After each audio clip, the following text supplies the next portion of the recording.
6 cities, 1 continent, 1 title, 1 goal. The undisputed champion of Africa.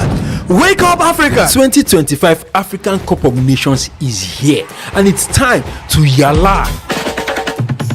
What is your favorite animal? The Super Eagles, the Carthage Eagles, the Teranga Lions, the Chipolopolos, the Foxes, or the Squirrels? Or are you for the Bafana, the Pharaohs, the Indomitable Lions, the Stallions, the Zebras, the Leopards, or the defending champions, the Elephants? Whatever you are, it's time to rep your nation, make the loudest noise, and dirty your December with the best of football that the African continent has got to offer. No go carry last though. Who will be crowned champions? The Ivory Coast defending their title, runners-up in the Super Eagles, or Morocco hosting to win it? There's only one place to be, one continent to focus on, and one sport to stick with. Are you ready for this? Rabat, Casablanca, Marrakech, Fes, Tangier, and Agadir. 6 cities all ready for this continental fiesta. Do not be left out. It's time for Africa. It's time for business. It's time for the 2025 African Cup of Nations. Get ready to yalla! African Cup of Nations in Morocco, the host nations, Mali, Zambia, and Comoros Island. The last time in which Comoros Island came to the African Cup of Nations, they were in the same group as Morocco. And interestingly, the first game of the 2025 African Cup of Nations would be between the host nations, Morocco, and the Comoros Island team. From Morocco last time, they were in Ivory Coast. They lost in the round of 16 to the South African team by 2-0. While for the Mali national team, they lost also to the host nations in Ivory Coast in the quarterfinals. After that, late goal in the extra time of the game. So this group is really poised for who would be champions. Interestingly, there are at least 2 former winners of the African Cup of Nations. Morocco, former winners of the AFCON, and also Zambia, who won in 2012. That great side called the Golden Generation of the Zambians national team. Now they come into this particular group of Group A as being one of the outsiders, because if you tip the teams who can actually get to the next round, you, of course, for obvious reasons, get to tip the host nation in Morocco and Mali, while you have to keep an eye on Zambia. And interestingly, since they would be the best losers place, maybe Zambia would actually edge that, but do not write out this Comoros Island team, who has got a very mixture of home-based players in the likes of the US Limaju team. And also, we must put into consideration that they were in the group of Ghana to be able to make it to this African Cup of Nations. So Group A has got interesting games that we want to look forward to. And hopefully the likes of Hakimi would be ready for the Moroccan national team.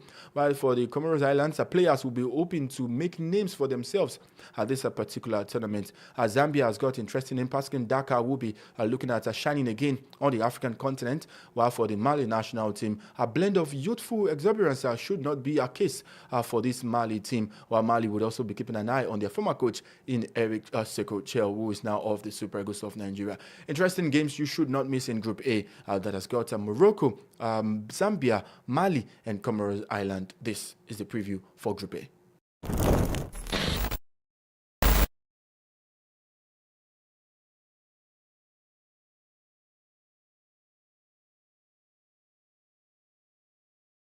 Tell me your name and are you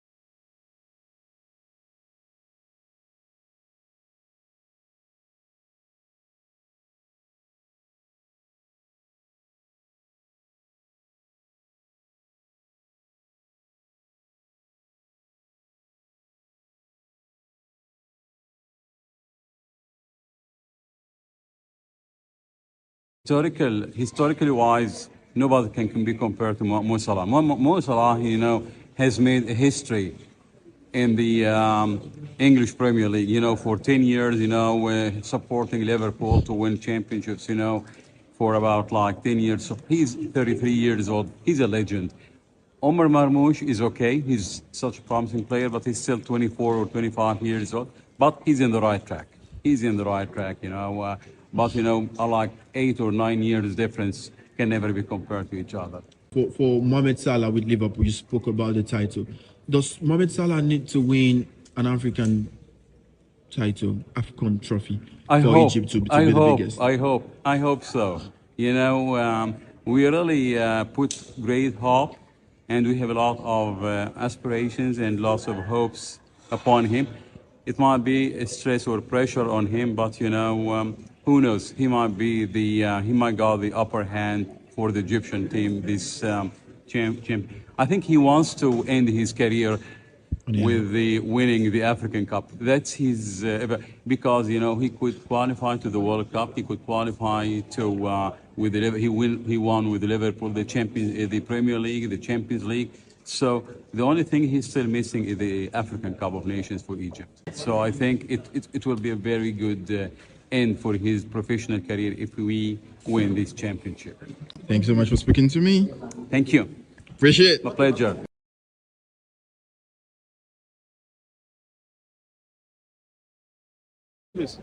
But Nigeria is not dangerous. Nigeria is not dangerous. But Algeria is dangerous. Senegal is dangerous. So you want Senegal to win the AFCON? Senegal? We have a good team. We have a good. I mean age-wise. Age-wise. We still have Sadio Mane is going to start. Sadio Mane? How old is Sadio Mane? There is the new player of Paris Saint-Germain, Ibrahim Bay, you know it. Okay. He's a good player. Ismail Sarr, you know it. Sarr is almost 30. Jackson, Chelsea, you know it. Jackson is almost 30. Please, Jackson, not a good striker. Jackson play better than Osimhen. Oh, take it.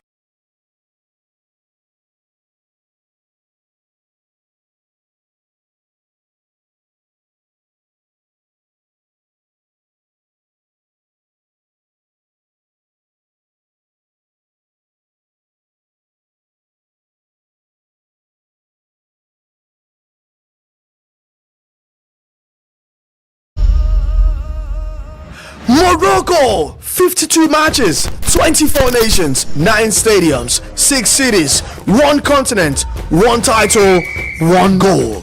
The undisputed champion of Africa. Wake up, Africa! 2025 African Cup of Nations is here, and it's time to yalla. What is your favorite animal? The Super Eagles, the Carthage Eagles, the Teranga Lions, the Chipolopolos, the Foxes, or the Squirrels? Or are you for the Bafana, the Pharaohs, the indomitable Lions, the Stallions, the Zebras, the Leopards, or the defending champions, the Elephants in the room? Well, whatever you are, it's time to rep your nation, make the loudest noise, and dirty your December with the best of football that the African continent has got to offer.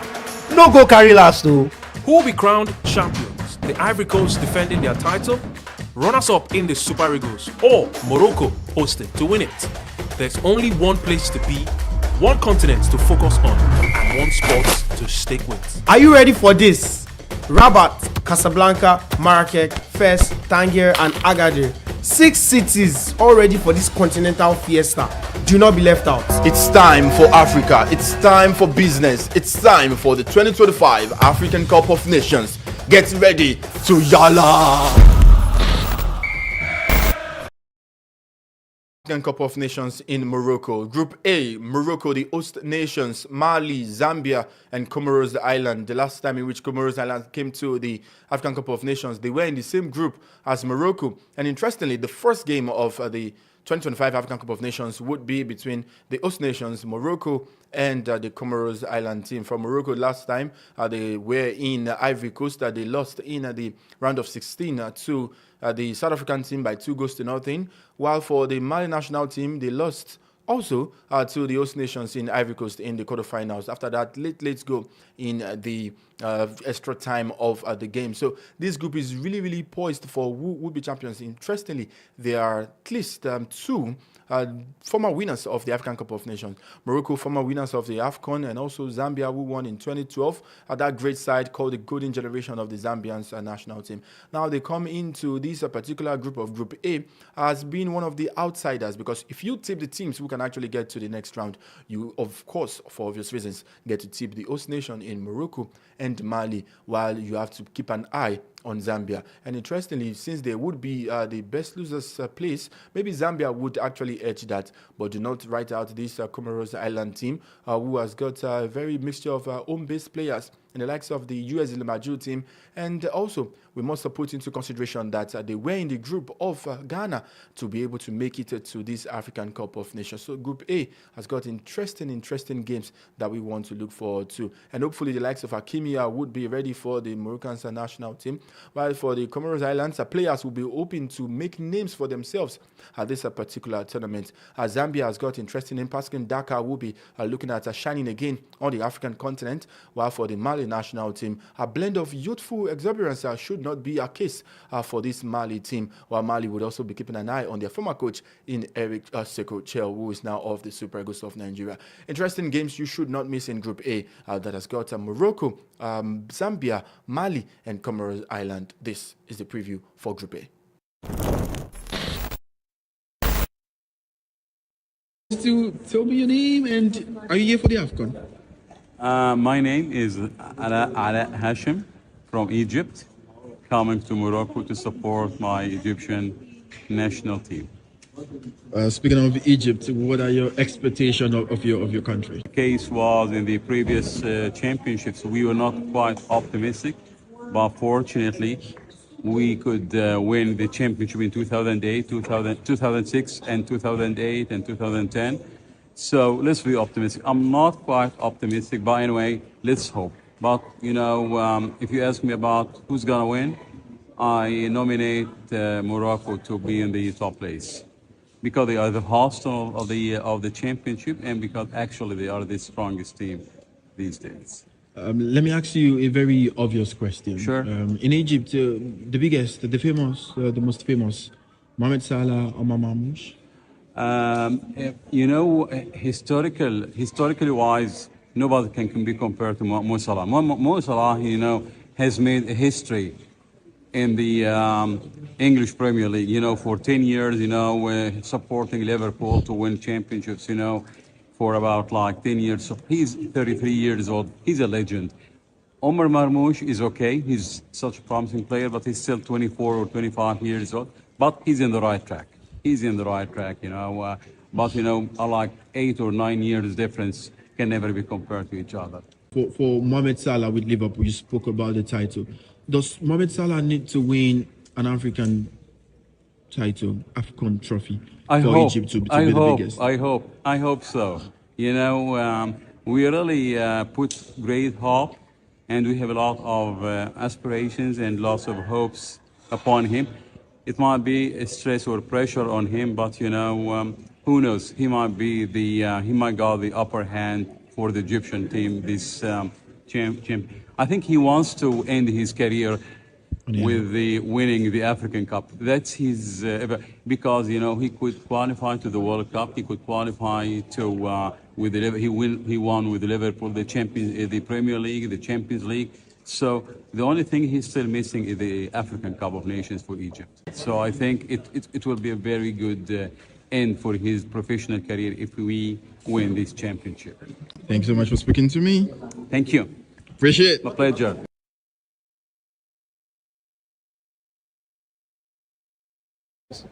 But Nigeria is not dangerous, man. Nigeria is not dangerous. Nigeria is not dangerous. But Algeria is dangerous. Senegal is dangerous. So you want Senegal to win the AFCON? So Senegal has a whole team. Senegal? The team is old. We have a good team. We have a good. No, I mean age-wise. Edge-wise. We still have Sadio Mane is still going to start. Sadio Mane? How old is Sadio Mane? There is the new player of Paris Saint-Germain, Ibrahim Bay, you know it. Okay. He's a good player. Ismail Assar, you know it. Sai is almost 30. Jackson Chelsea, you know it. Jackson is Oh, please. Jackson, not a good striker. Jackson play better than Osimhen. Oh, take it. Oh, come. Take it.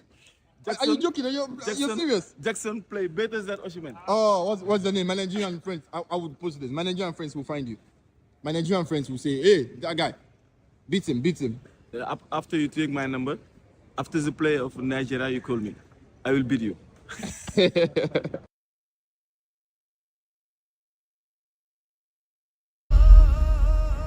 Morocco, 52 matches, 24 nations, 9 stadiums, 6 cities, 1 continent, 1 title, 1 goal.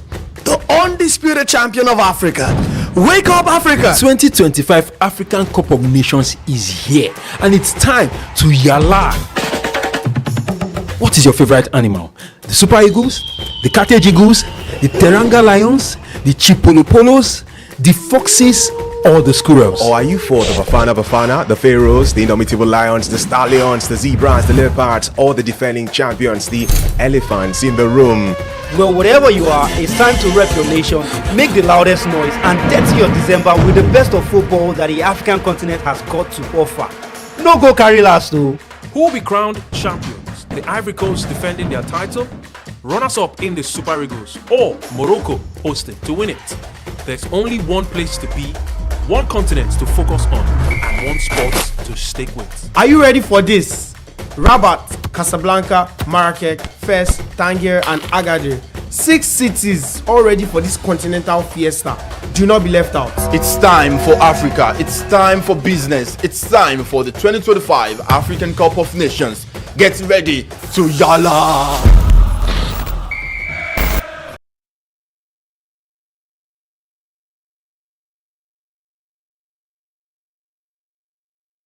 African Cup of Nations in Morocco. Group A, Morocco, the host nations, Mali, Zambia, and Comoros Island. The last time in which Comoros Island came to the African Cup of Nations, they were in the same group as Morocco. And interestingly, the first game of the 2025 African Cup of Nations would be between the host nations, Morocco, and the Comoros Island team. From Morocco last time, they were in Ivory Coast. They lost in the round of 16 to the South African team by 2-0, while for the Mali national team, they lost also to the host nations in Ivory Coast in the quarterfinals. After that, late goal in the extra time of the game. So this group is really poised for who will be champions. Interestingly, there are at least 2 former winners of the African Cup of Nations. Morocco, former winners of the AFCON, and also Zambia, who won in 2012. That great side called the Golden Generation of the Zambians national team. Now they come into this particular group of Group A as being one of the outsiders, because if you tip the teams who can actually get to the next round, you, of course, for obvious reasons, get to tip the host nation in Morocco and Mali, while you have to keep an eye on Zambia. And interestingly, since they would be the best losers place, maybe Zambia would actually edge that, but do not write out this Comoros Island team, who has got a very mixture of home-based players in the likes of the US Limaju team. And also, we must put into consideration that they were in the group of Ghana to be able to make it to this African Cup of Nations. So Group A has got interesting games that we want to look forward to. And hopefully the likes of Hakimi would be ready for the Moroccan national team. While for the Comoros Islands, players will be hoping to make names for themselves at this particular tournament. Zambia has got interesting names. Pascal Dakar will be looking at shining again on the African continent, while for the Mali national team, a blend of youthful exuberance should not be a case for this Mali team, while Mali would also be keeping an eye on their former coach in Eric Seko Chel, who is now of the Super Eagles of Nigeria. Interesting games you should not miss in Group A that has got Morocco, Zambia, Mali, and Comoros Island. This is the I want you to tell me your name, and are you here for the AFCON? My name is Ala Hashim from Egypt, coming to Morocco to support my Egyptian national team. Speaking of Egypt, what are your expectations of your country? The case was in the previous championships, we were not quite optimistic, but fortunately, we could win the championship in 2008, 2006, and 2008 and 2010. So let's be optimistic. I'm not quite optimistic, but anyway, let's hope. But, you know, if you ask me about who's going to win, I nominate Morocco to be in the top place because they are the host of the championship and because actually they are the strongest team these days. Let me ask you a very obvious question. Sure. In Egypt, the biggest, the famous, the most famous, Mohamed Salah or Mamouche? Historically wise, nobody can be compared to Mo Salah. Mo Salah, has made a history in the English Premier League, for 10 years, supporting Liverpool to win championships, for about like 10 years. So he's 33 years old. He's a legend. Omar Marmoush is okay. He's such a promising player, but he's still 24 or 25 years old. But he's in the right track. He's in the right track, But, like 8 or 9 years difference can never be compared to each other. For Mohamed Salah with Liverpool, you spoke about the title. Does Mohamed Salah need to win an African title, AFCON trophy, for Egypt to be the biggest? I hope so. We really put great hope, and we have a lot of aspirations and lots of hopes upon him. It might be a stress or pressure on him, but who knows? He might be he might got the upper hand for the Egyptian team. This champ. I think he wants to end his career with the winning the African Cup. That's his because he could qualify to the World Cup. He could qualify to with he won with Liverpool the Premier League, the Champions League. So the only thing he's still missing is the African Cup of Nations for Egypt. So I think it will be a very good end for his professional career if we win this championship. Thanks so much for speaking to me. Thank you. Appreciate it. My pleasure. Because it's dangerous. But Nigeria is not dangerous, man. Nigeria is not dangerous. But Algeria is dangerous. Senegal is dangerous. So you want Senegal to win the AFCON? So Senegal has an old team. Senegal? The team is old. We have a good team. We have a good No, I mean age-wise. Edge-wise. You still have Sadio Mane is still going to start. Sadio Mane. How old is Sadio Mane? There is the new player of Paris Saint-Germain, Ibrahim Bay, you know it. Okay. He's a good player. Ismail Sarr, you know it. Sarr is almost 30. Jackson, Chelsea, you know it. Jackson is almost 30. Please, Jackson, not a good striker. Jackson play better than Osimhen. Oh, take it.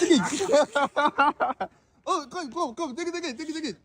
Jackson, Are you joking? Are you serious? Jackson play better than Osimhen. Oh, what's the name? My Nigerian friends. I would post this. My Nigerian friends will find you. My Nigerian friends will say, hey, that guy, beat him. After you take my number, after the play of Nigeria, you call me. I will beat you.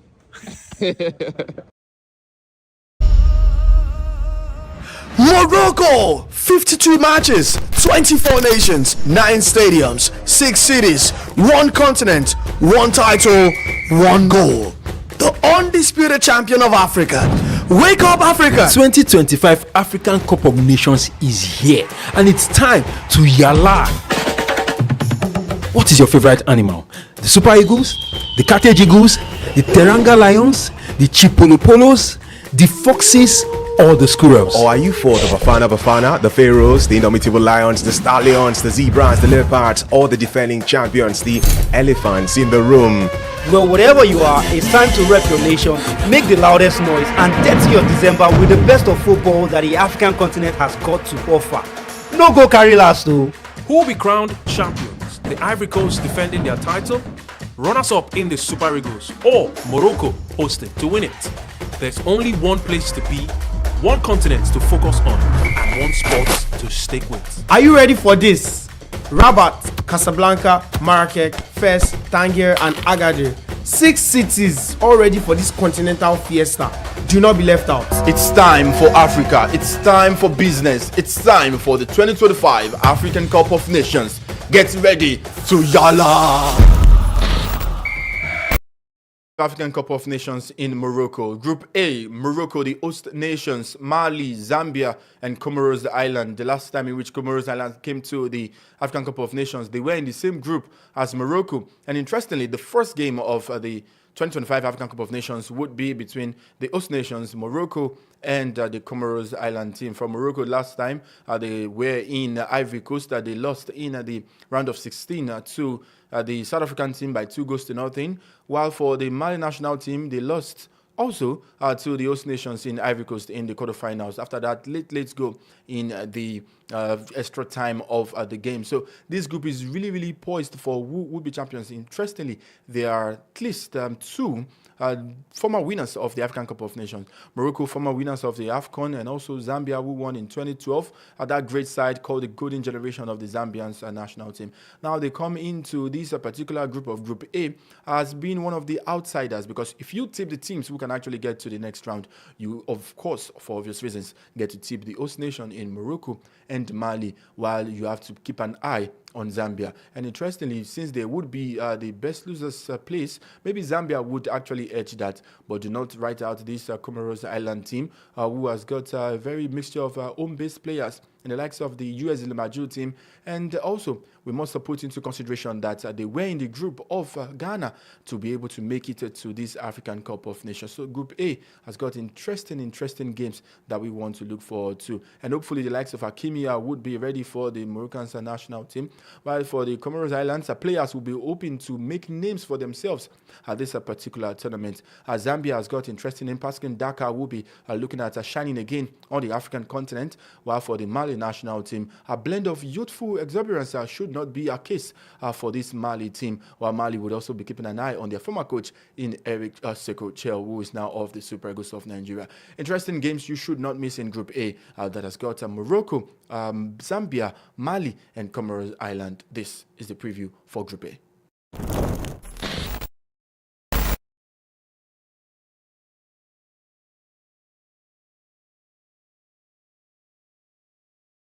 Hi, I want you to tell me your name and are you here for the AFCON? My name is Ala Hashim from Egypt, coming to Morocco to support my Egyptian national team.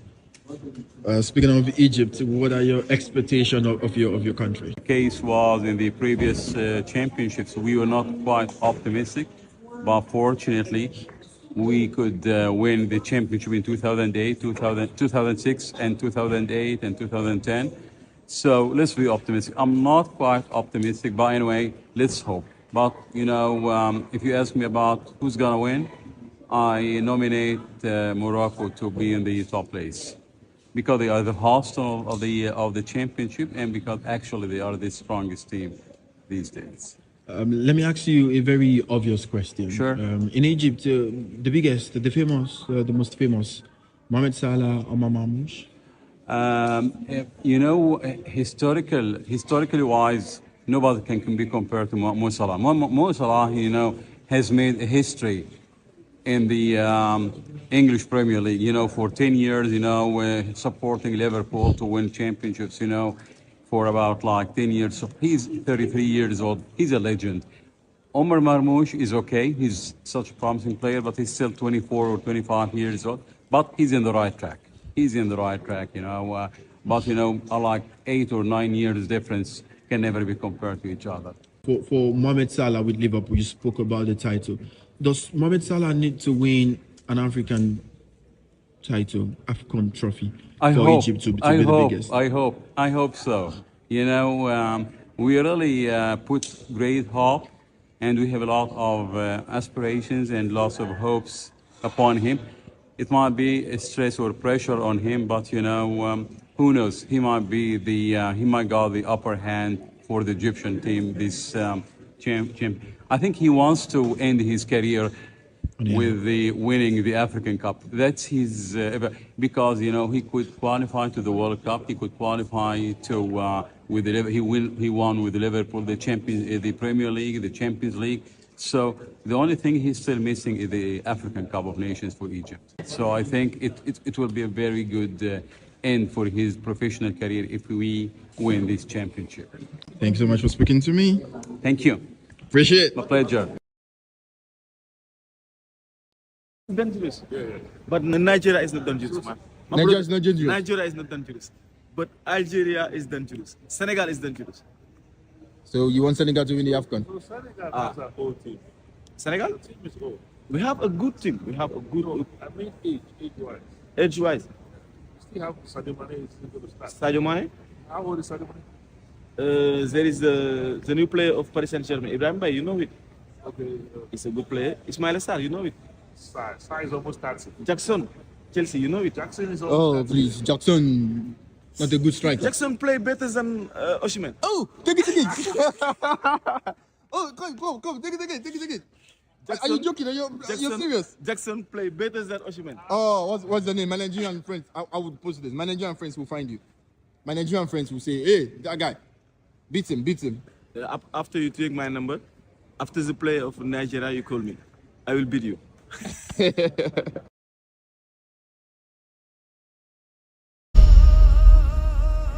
Morocco, 52 matches, 24 nations, 9 stadiums, 6 cities, 1 continent, 1 title, 1 goal. The undisputed champion of Africa. Wake up, Africa! 2025 African Nations is here, and it's time to yalla. What is your favorite animal? The Super Eagles, the Carthage Eagles, the Chipolopolos, the Foxes, or the Squirrels? Or are you for the Bafana, the Pharaohs, the indomitable lions, the stallions, the zebras, the leopards, or the defending champions, the elephants in the room? Well, whatever you are, it's time to rep your nation, make the loudest noise, and of football that the African continent has got to offer. No go carry last though. Who will be crowned champions? The Ivory Coast defending their title, runners-up in the Super Eagles, or Morocco hosting to win it? There's only one place to be, one continent to focus on, and one sport to stick with. Are you ready for this?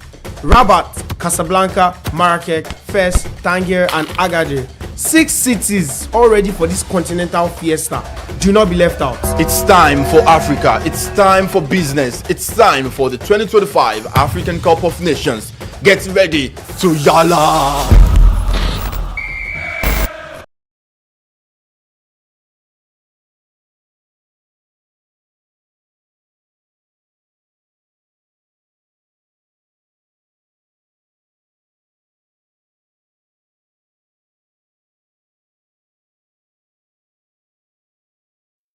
Host nation Morocco will get their 2025 CAF Africa Cup of Nations underway tonight in exactly some 28 minutes now against the Colocons of Comoros in the tournament's opening match in Rabat. And the Atlas Lions are beginning their own campaign, favourites for the title, aiming to secure a second continental crown for the first time since lifting the trophy in 1976.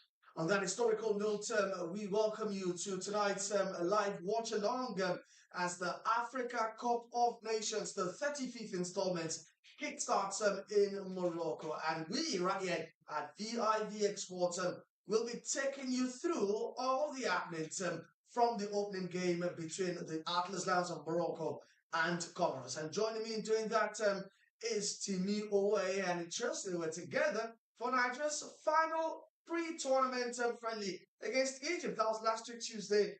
We're here to get you started for his biggest football fiesta. My name is Wale Adigun once again, and good evening, Lagos, Nigeria, wherever you're watching. Also from, it's 10th December, Lagos is turned. Yeah, Lagos is upside down, and if you're watching and you're in Lagos, you know what I'm saying, but we love it, right? It's December, and also compliments of the season to everyone out there. Timmy, welcome to the show. Imagine 30th December and AFCON going together. It's a young.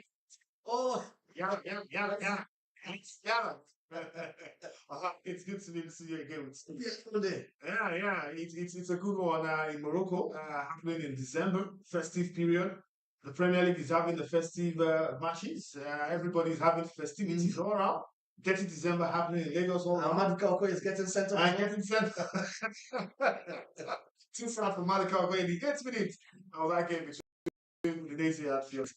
But apart from that, it's good to be here. Definitely, AFCON is one of the biggest competitions in the world, apart from the European competition and also the World Cup. Definitely, most African countries are happy to be in this competition. And now we're here prize money has increased for every member participating, or every nation participating in this competition. Whether you get out of the group stage, whether you go as far as the final, there's money for you. So, interesting times for African countries. Even as we gear up to this fantastic edition in Morocco, where facilities are transcending what we've seen in time past. I talk about 33 cameras, talk about spider cameras. Standards for infrastructure. Yeah, it's really amazing from what I read about how Morocco prepared for this, talking about the team itself and the broadcast that they entail. That's entailed in this competition. It tells you a lot of how Morocco has really invested in football. Let's not forget this country is fighting to host the World Cup in 2030. Yeah, co-hosted in Spain and Portugal. And these are just some maybe rehearsals to that big one. But in all of this, Olale, it will be an enjoyable AFCON. I am very sure of it.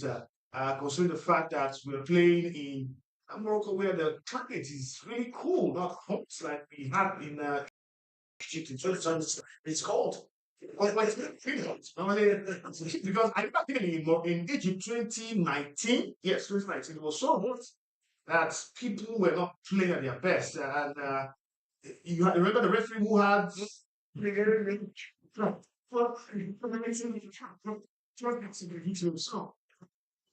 interesting time for us for AFCON in Morocco, and I believe fans are going to enjoy it. All right, don't forget, this is the first time ever we're having the AFCON at this time of the year.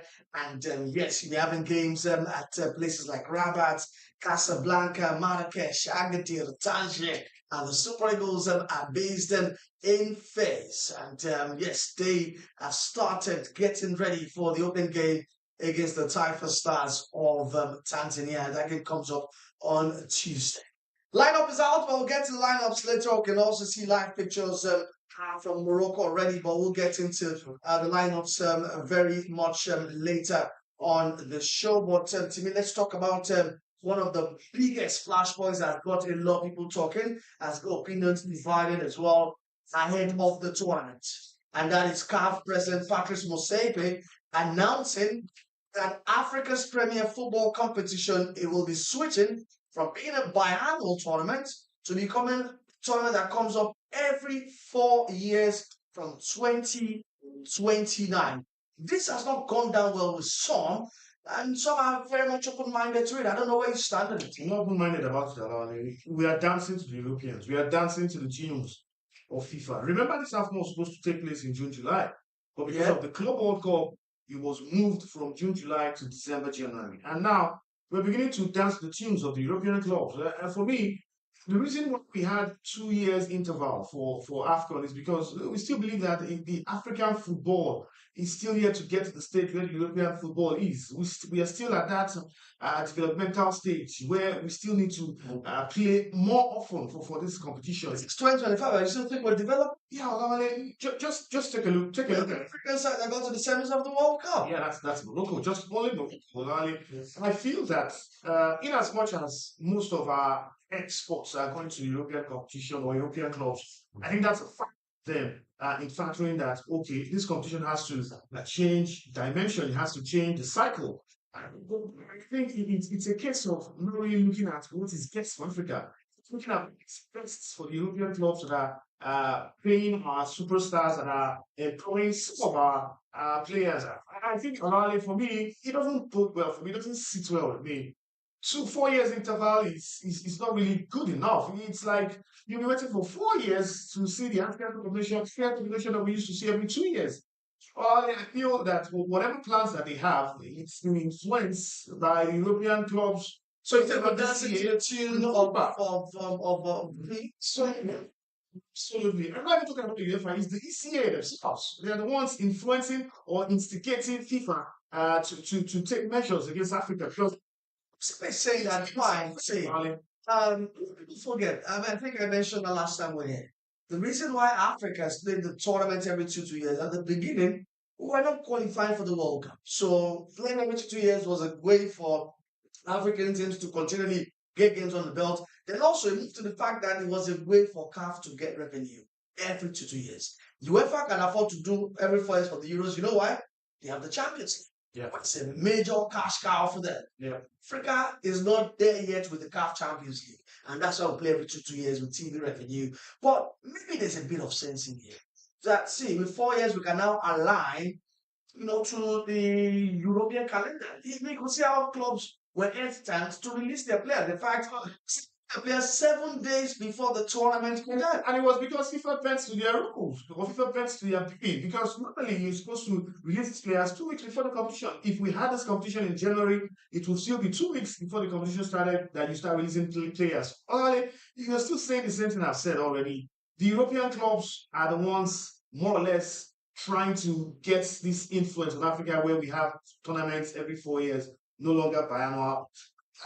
I don't just find it comfortable because I just have this feeling that it's more or less like, hey, dance to our tunes or we don't give you what you need in Africa. For me, I'm not just comfortable. All right, so Timi is not a big fan of Patrice Motsepe's decision to shift the Africa Cup of Nations from every 2 years to 4 years. But hey, if you've got any thoughts on that, our numbers are right there at the bottom of the screen.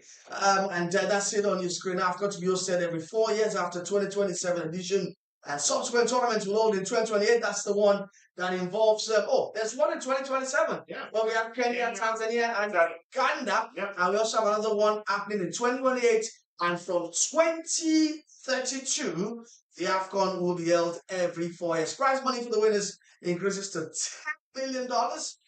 In between, what Mosepe was saying is that in those 4 years, when there will be action, there will be what they now call the African Nations League. Let's go back to that piece of graphics there. The African Nations League will be happening every year starting from 2020. So he's saying that in 2029, 2030, 2031, we have the African Nations League that involves every 54 African nation under CAF, but they will be regionalized. And he's saying that the games will happen September, October, in North Africa, Central Africa. Mauritania have been shifted to North Africa, and in November, the winners from these regions will come together. It still doesn't make any sense. So you don't like that idea? Absolutely. Because it still does that. There's still football every year. There's football everywhere, but then you look at the West African region. The powerhouses in African football are more situated in West Africa and also North Africa. You have the North Africans, Egypt, Algeria, Morocco, Tunisia playing themselves. Unless you don't get the best of the best in these competitions, you just have people playing themselves, rigmarole, playing around rugby, and then one person come out from that region. So my plan is to ensure that Mosepe South Africa is emerging. But South Africa. There are so many insinuations flying up and down on social media of why this Nations League is coming to Africa. Because I don't find it funny, or I don't find it enjoyable. From the under 17, the under 20. It's regionalized, and we are not getting the very best of countries going to represent Africa on the international stage. For me, I feel it's just a way of trying to dance the tunes of these European powers and also FIFA. In all of this, Alali, let's see how it goes. I think the constant CHAN also the CHAN competition. CHAN continues. CHAN continues. We just hope the Nations League will bring better football to Africa, because in the end, Alali, they will still rely on the FIFA international windows to play this Nations League. And sometimes when our European players, the Super Eagles players that are based abroad, understand that this competition is not really that serious, they may not do. Yes, the news, the African Nations League will happen during the international window. So the very best of African players also get a participate. Don't forget, you want to chime in on this, or you also want to predict the correct score for the Morocco versus Comoros game that kicks off in how many minutes from now? In about 70 minutes from now. You can do that right away. Our numbers are 235136197665. You can call us on mobile. You can also call us on WhatsApp. Let's have your thoughts on this topic, or you want to talk about Morocco Comoros. Our numbers right there. You can call us via WhatsApp or mobile. Once again, 234813619765. And talk about predicting and winning. You can predict correct score before the second half begins and win 5,000 naira courtesy vivxsports. Once again, predict the correct score before the second half begins, and you can win 5,000 naira. Remember to also subscribe to our channel as well. It's vivxsports, and we do everything African football right here on this YouTube channel. It's almost upon us to take a look at the lineups pretty much soon. But AFCON is back, and it's back in its glory. Morocco versus Comoros will get us underway at the Prince Moulay Abdullah Stadium right there in Rabat, Morocco. And let's just quickly take you through match day one. And is going to be looking like as we begin our proceedings tonight. And there you go. Morocco Comoros gets up underway tonight.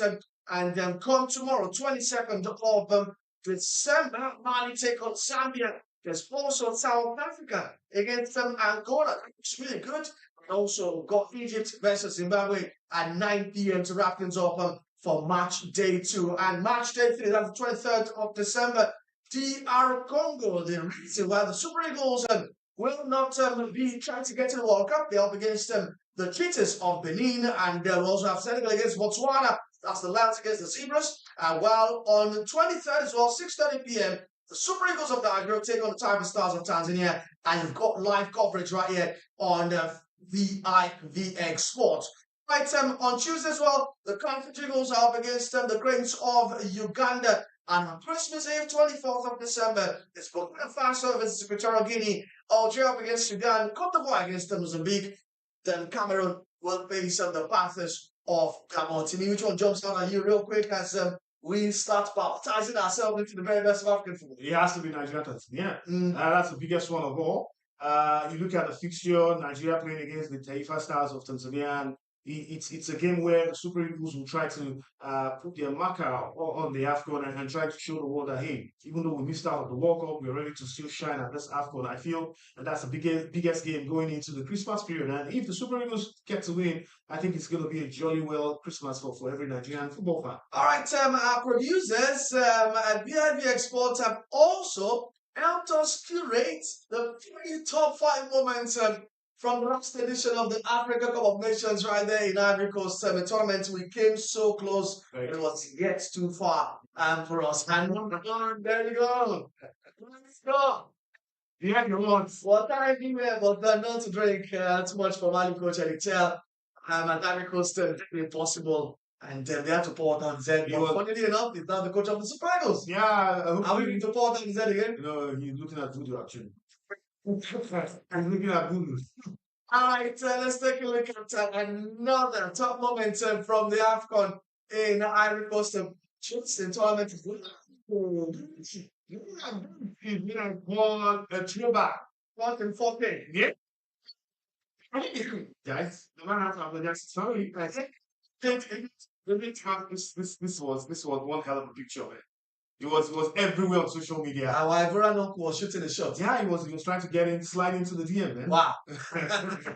But the sliding tackle didn't work, man. It didn't work. I hope this is how we also kiss the AFCON come January 18 in draft. Hopefully. We kiss the AFCON trophy like this. Clearly, the funny thing about this picture is the fact that I just got a goal there. And the game was he just got the goal. They just got there. Pressing the ball. He was trying to serve it to Julius. Yeah, that's me. Let's move on to number 3. Top moments from the last edition of AFCON, and that's Juan Micha. And when Emiliano Sue missed the penalty for Equatorial Guinea against Guinea, and Juan Micha's expression remains in me to this very moment. You know, when you say it remains an everlasting meme on. All right, moving on. We've got 2 more to go. And number 4, it's Sebastian Allaire. That was his crowning moment. He's got the winning to win the AFCON title for Ivory Coast against Super Eagles of Nigeria. But interestingly, sadly, it's not. Someone's been ruled out because of injury. And I hear Kusa from Aston Villa has a call. Yeah, like Kusa. I feel very pity for Sebastian because he just the next AFCON he came from that cancer, testicular cancer, and he recovered. And this time around, people were expecting him to still bring that forte, bring that shining light that he brought when the last AFCON to this competition. But it's too bad that injury has ruled him out. But let's hope that they'll still be able to thrive in this competition. Talking about defending champions. I talk about destiny. That man you saw down your screen is destiny. I mean, he didn't even start the tournament. Yeah. Came off the bench, recovered from testicular cancer. and led that team well to bring to victory. Now, finally, a top moment from AFCON 2023, and that's Aaron Mokoena. His celebration as the Bafana put Morocco to bed in the round of 16 of the AFCON in Ivory Coast. And to me, it appeared that, Morocco were oddly favored to go deep into that tournament. Yeah, because what happened to them? I really don't understand what happened in that round of 16, honestly, because watching that match again, you could see that Morocco were top. They were on top of South Africa. They were just not having that look to get the goal in the net. I feel very pity for them. I felt very pity for them because in the end, they were the star teams or the nation with the star players in that competition where everybody was tipping them to get as far as the finals. But too bad that they couldn't go past the round of 16. To know that just months earlier, they got to the semi-finals of the World Cup. People were saying, hey, they were going to win that Nations Cup, they were going to win that Nations Cup. But again, South Africa showed them why, hey, you don't count your eggs before they are hatched. And don't forget, Aaron Mokoena was the reason South Africa was going into trouble of not qualifying for the World Cup. Yeah. They all. They played their games well. Yeah, of course. I mean, they did the job and they've qualified. Backroom doors, backroom games. Let's quickly get into the main menu for tonight. It's Comoros against the host Morocco in the opening game of the Africa competition. I can tell you that in every edition of the opening match of the AFCON, only one has ended goalless. So it means that we are on hand for goals tonight. But let's see how both teams do line up, starting with the host country. If my producer could put that on the screen real quick, how Morocco do line up. But one thing we know, to me, is that Achraf Hakimi doesn't get to start. The feeling from Morocco is that he'll be greatly eased into the team. In fact, some are saying that he might not even participate in the group stages. They'll just, get him wrapped in a cotton wool and release him in the knockout stage. Is that a good plan? Yeah, I think it's a good one for him. Remember that at this point in time, PSG also will be watching what happens to him in Morocco, because I think he got an injury against Bayern Munich in November. At least he has. You have to say the way he felt after that injury, he knew that he might not even be at this AFCON. So it's a dream come true for him to be able to still participate in this competition that his country is hosting. And he's a player who is vital for Morocco. He's a player who has won the African Player of the Year. He's a man who wants to still show his commitment to his country. He's a man who wants to use this opportunity in making sure that Morocco lifts this African Cup of Nations. And for me, if Regabiu wants to still keep him on the bench for the next game and the third game, I think it will not raise eyebrow in the Moroccan fans, because I feel they will still go as far as possible, and they will need a very fit player to play for them on the long run in making sure they get to the finals. Right, so that's how Wale Regragui's team line up once again. Let's take a look at it. Yassin Bono in goal, Nusayr Mazraoui, Sofiane Amrabat, Naya Fager, Karim starts the captain for tonight. Azedin Unai, then Soufiane Rahimi, Brahim Abdelkader Diaz, Ismail Saibari, Noni El Ainawi, and Anas Salah Eddin. That's how the Atlas Lions will line up ahead of kickoff, which is in about 8 minutes right there in Rabat. Now let's move to the opposition. That's the Colicans of Comoros, who are coached by who are coached by Stefano Caselli, the Italian. In goal for them is Yekamak Ahmed Pando, Ismail Ora, there's a right back, there's Kenneth Toyubo, Ahmed Solihi, Nvurani Mohamed, Faiz Selamani, Yanis Kari, Yusuf Unshigama, Rafiki Said Amada, Ben Jalal Salmata Yusuf, and Yusuf Zaidu. That's the lineup for the Colicans of Comoros. So let's really take a look at some head-to-head, and looks like both of them have been familiar foes as far as the AFCON and the Arab Cup's concerned. And actually, both met up in the Joe Stopula Arab Cup, which Morocco made champions a few days ago. Morocco won that 3-1. 2021 AFCON, hosted by Morocco also won that 2-0. And also in 2019 in qualifiers, ended 2-2 with Comoros, the home side, while in the second leg Morocco edged them by 1-0. So fair to say, Morocco have always had the upper hand here to me. Definitely, they look like a team who's always beating Comoros. Let's not forget that they are also playing in front of the fans. I believe that the Moroccan team is my might just have too much for the Comoros team. Yes, they've been biting more than they can chew, talking about the Comoros Island team. But then again, you have to look at how they knocked out Ghana the last edition in Cameroon. It was a 2020 Cameroon, and when they knocked them out in that competition. So I think they are a side to look out for. Yes, it's the first or their second competition on the African continent, but then again, you don't want to rule out the experience that they have, even though they might not be pushover. I think the Moroccans will be very wary of them, and knowing that they might just want to be spoilers in this first game of the tournament. We're closing in on kickoff right there at the Prince Moulay Abdallah Stadium in Rabat. AFCON is about to get really crazy. And I was telling you about head-to-head. The first meeting was at the 2019 AFCON qualifying, and they also clashed the group stage of the 21 edition. And Morocco are beginning their 20th AFCON finals appearance and their 5th in a row, a run that began in 2017. But to me, don't you fear that the pressure of hosting, the fear of not having won this tournament in 50 years, the fear of not even having gotten to the semi-final since 2004, when they actually also got to the final, and in Tunisia, don't you feel that they might crack under that pressure? They will at some point crack, but then you never can tell what the fans can do and also what a lot could play for them. Remember, Cote d'Ivoire were almost going out of the competition in the first round, but somehow they found their way into that third place, best losers or whatever you want to call them, and they got into the round of 16, and from then on, they were shining. So for the Moroccan side, yes, the pressure will be there, definitely, no doubt about it. Teams will look at them as the favored team. The fans will be the 12th man for them. Sometimes people will even say the referees might also want to give them that advantage because they're playing at home in front of their fans and all whatnot. But then again, you have to consider that this Moroccan side are very good. They have solid players. They have prime players. They've got the Naif Gwen, a very experienced player who used to play for West Ham United.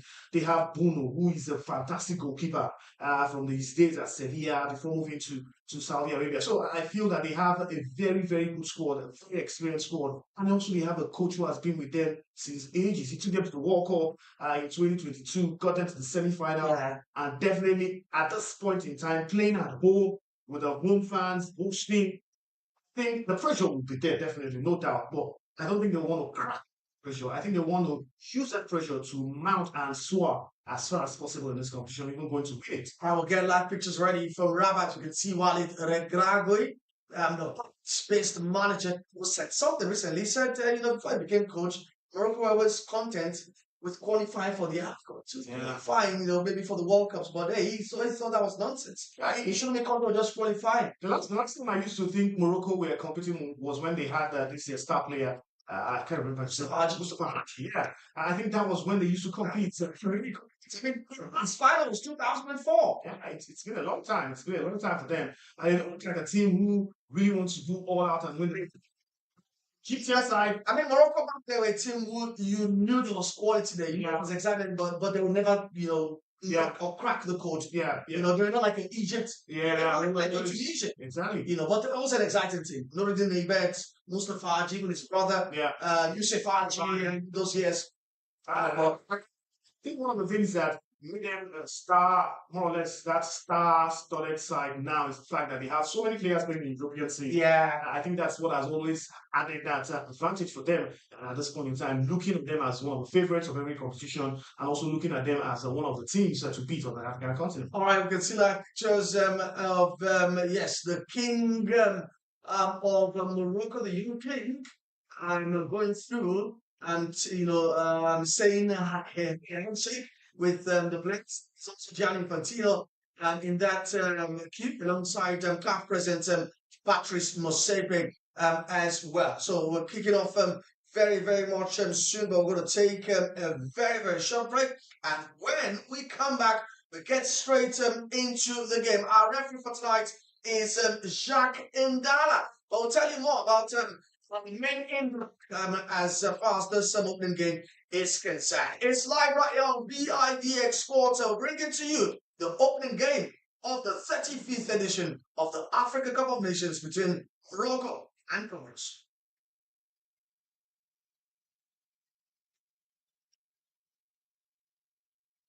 Rock water.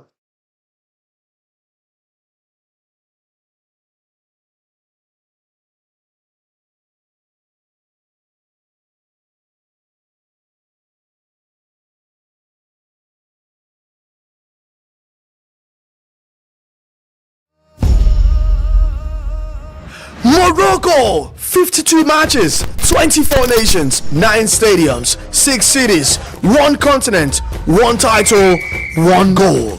The undisputed champion of Africa. Wake up, Africa! 2025 African Cup of Nations is here, and it's time to yalla.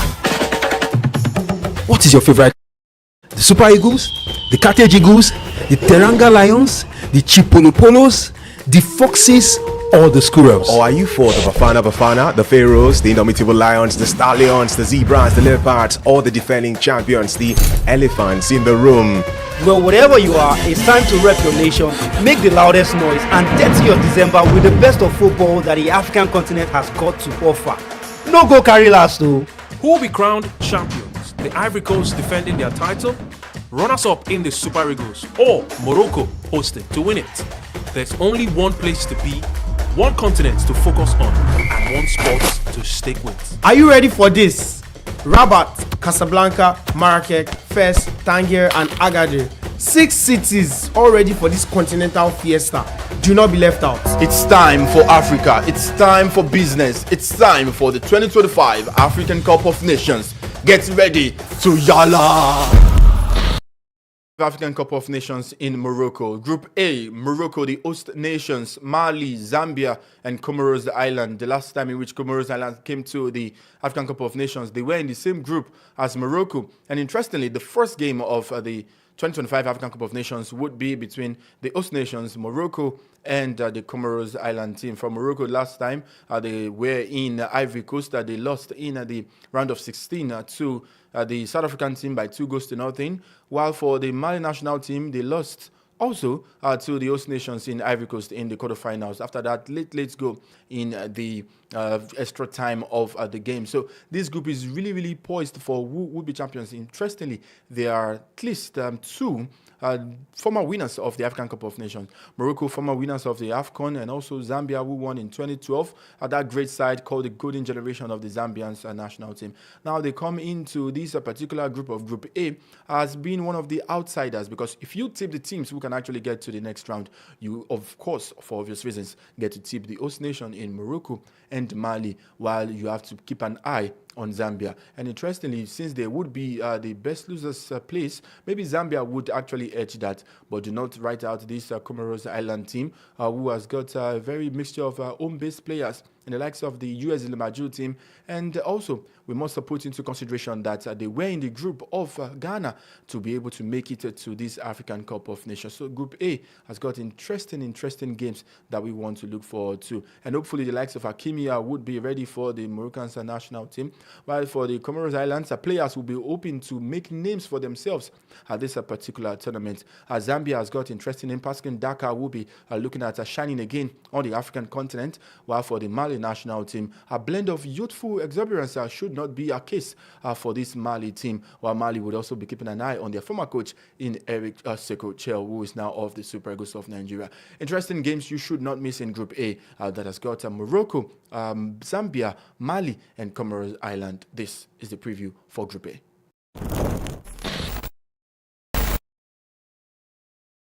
Official kickoff has been done by the top Moroccan government official. Yeah, I've been told that doesn't look like King Mohammed V. But anyways, the official kickoff has taken place, and a bit of light showers right there in Rabat as we're getting ready for kickoff Morocco versus Comoros.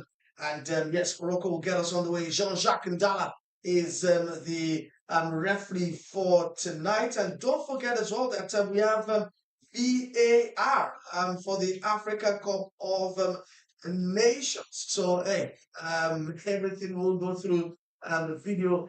So the referees, if there's anything that needs to be double checked by the match officials. Once again, yes, it's Yassine Gounou in goal for the Atlas Lions of Morocco. Okay, yeah. Mohammed the sixth. Oh, it's the son. Yeah, it's Mohammed the sixth, right? Son. Oh, it's the son, right? Oh, so he's getting ready to take the crown, right? So Yasin Bono in goal. There's Salah and Naif Aguirre, Saiz, Mazraoui, Hunaya, Marabat, Diaz, Al Nawi. There's Rahimi and also Salih Bari. But to me, all has to be on Brian Diaz. He was their key man in World Cup qualifying. I think was their top scorer as well. Yep. And the creative responsibility will be falling on him. Absolutely. He has the experience. He has the tenacity in terms of trying to get goals. And definitely he's a man that they'll be trying to launch balls to get the goals for them. And let's not forget that he plays for one of the best clubs in the world, talking about Real Madrid. So everything points to Brahim Diaz being their star man. And before he even switched to Morocco, he was actually waiting for it. Yeah, still have to But then the Spanish coach didn't give him that call, and he just decided to make a switch to Morocco. And now he's enjoying himself as a star for this team. He's going to the World Cup, he's playing an AFCON for the very first time, and he'll definitely want to win it. We need to take a very quick break, and we'll just be right back with you. The game is on as we speak, but it's raining cats and dogs. Maybe that's a good sign from the heavens that we're going to have an AFCON that will rain in a lot of goals. We'll be back for that. Don't go anywhere.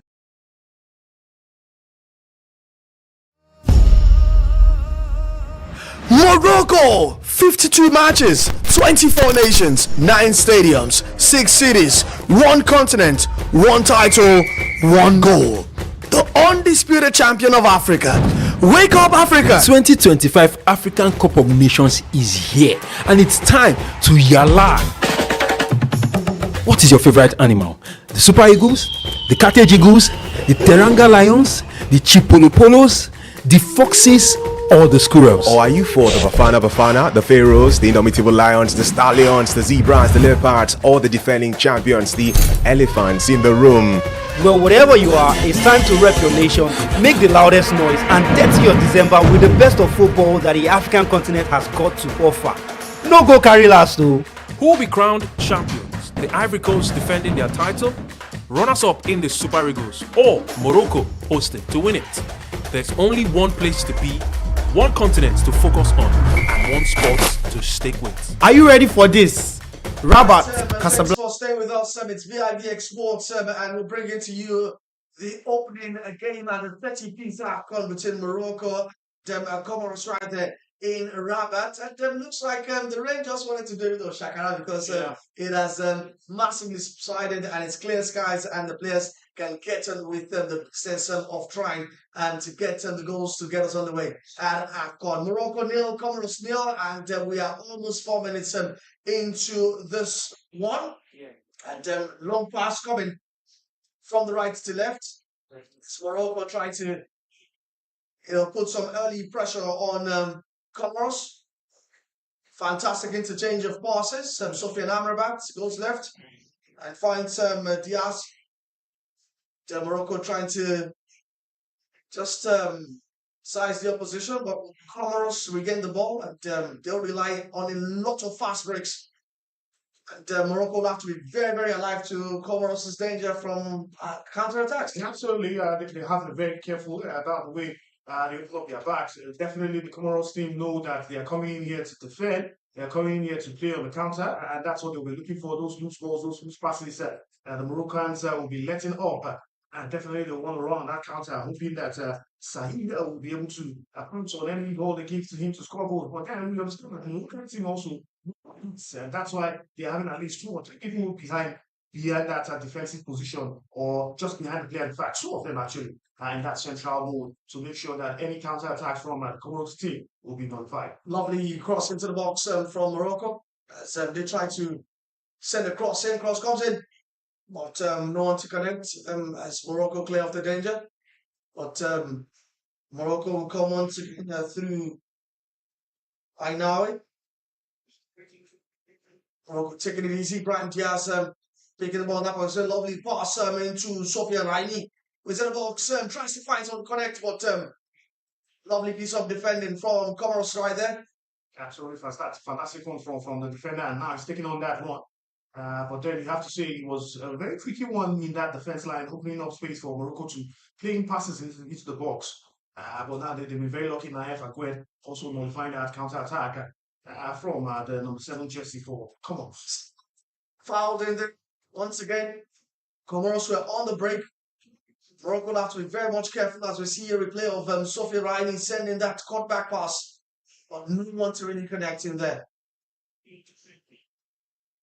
And that was El Anawi, one player that Morocco will have to be very, very wary of.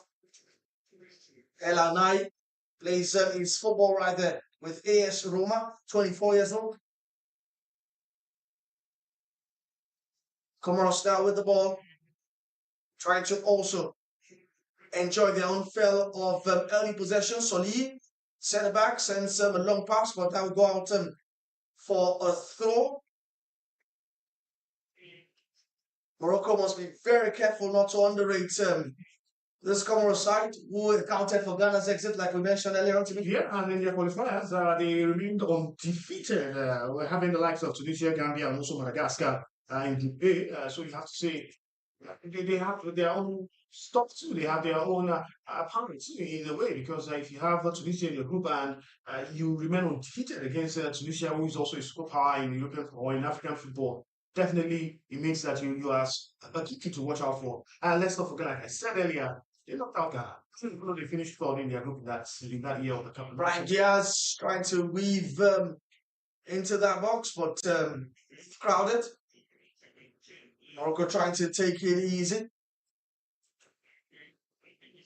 And trying to, not... One of the things Morocco will need to be very wary of is not using up their energy. Because when you use up so much of your energy trying to get the end goal and you don't get it, it tends to maybe wear you out on the long run, and that might just play against you in 90 minutes. All right, a pass comes in from Anas Edin. But that will definitely go out for a goal kick. Brian Diaz out muscle there. The pass was a bit too heavy for him from Anas Edin.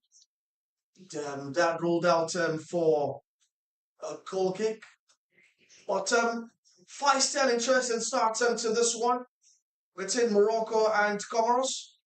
Almost 10 minutes ago, we can see Stefano Cusin, the Italian coach of Comoros, sending more instructions to Selemani, who will be relied upon, especially when they want to attack on the break.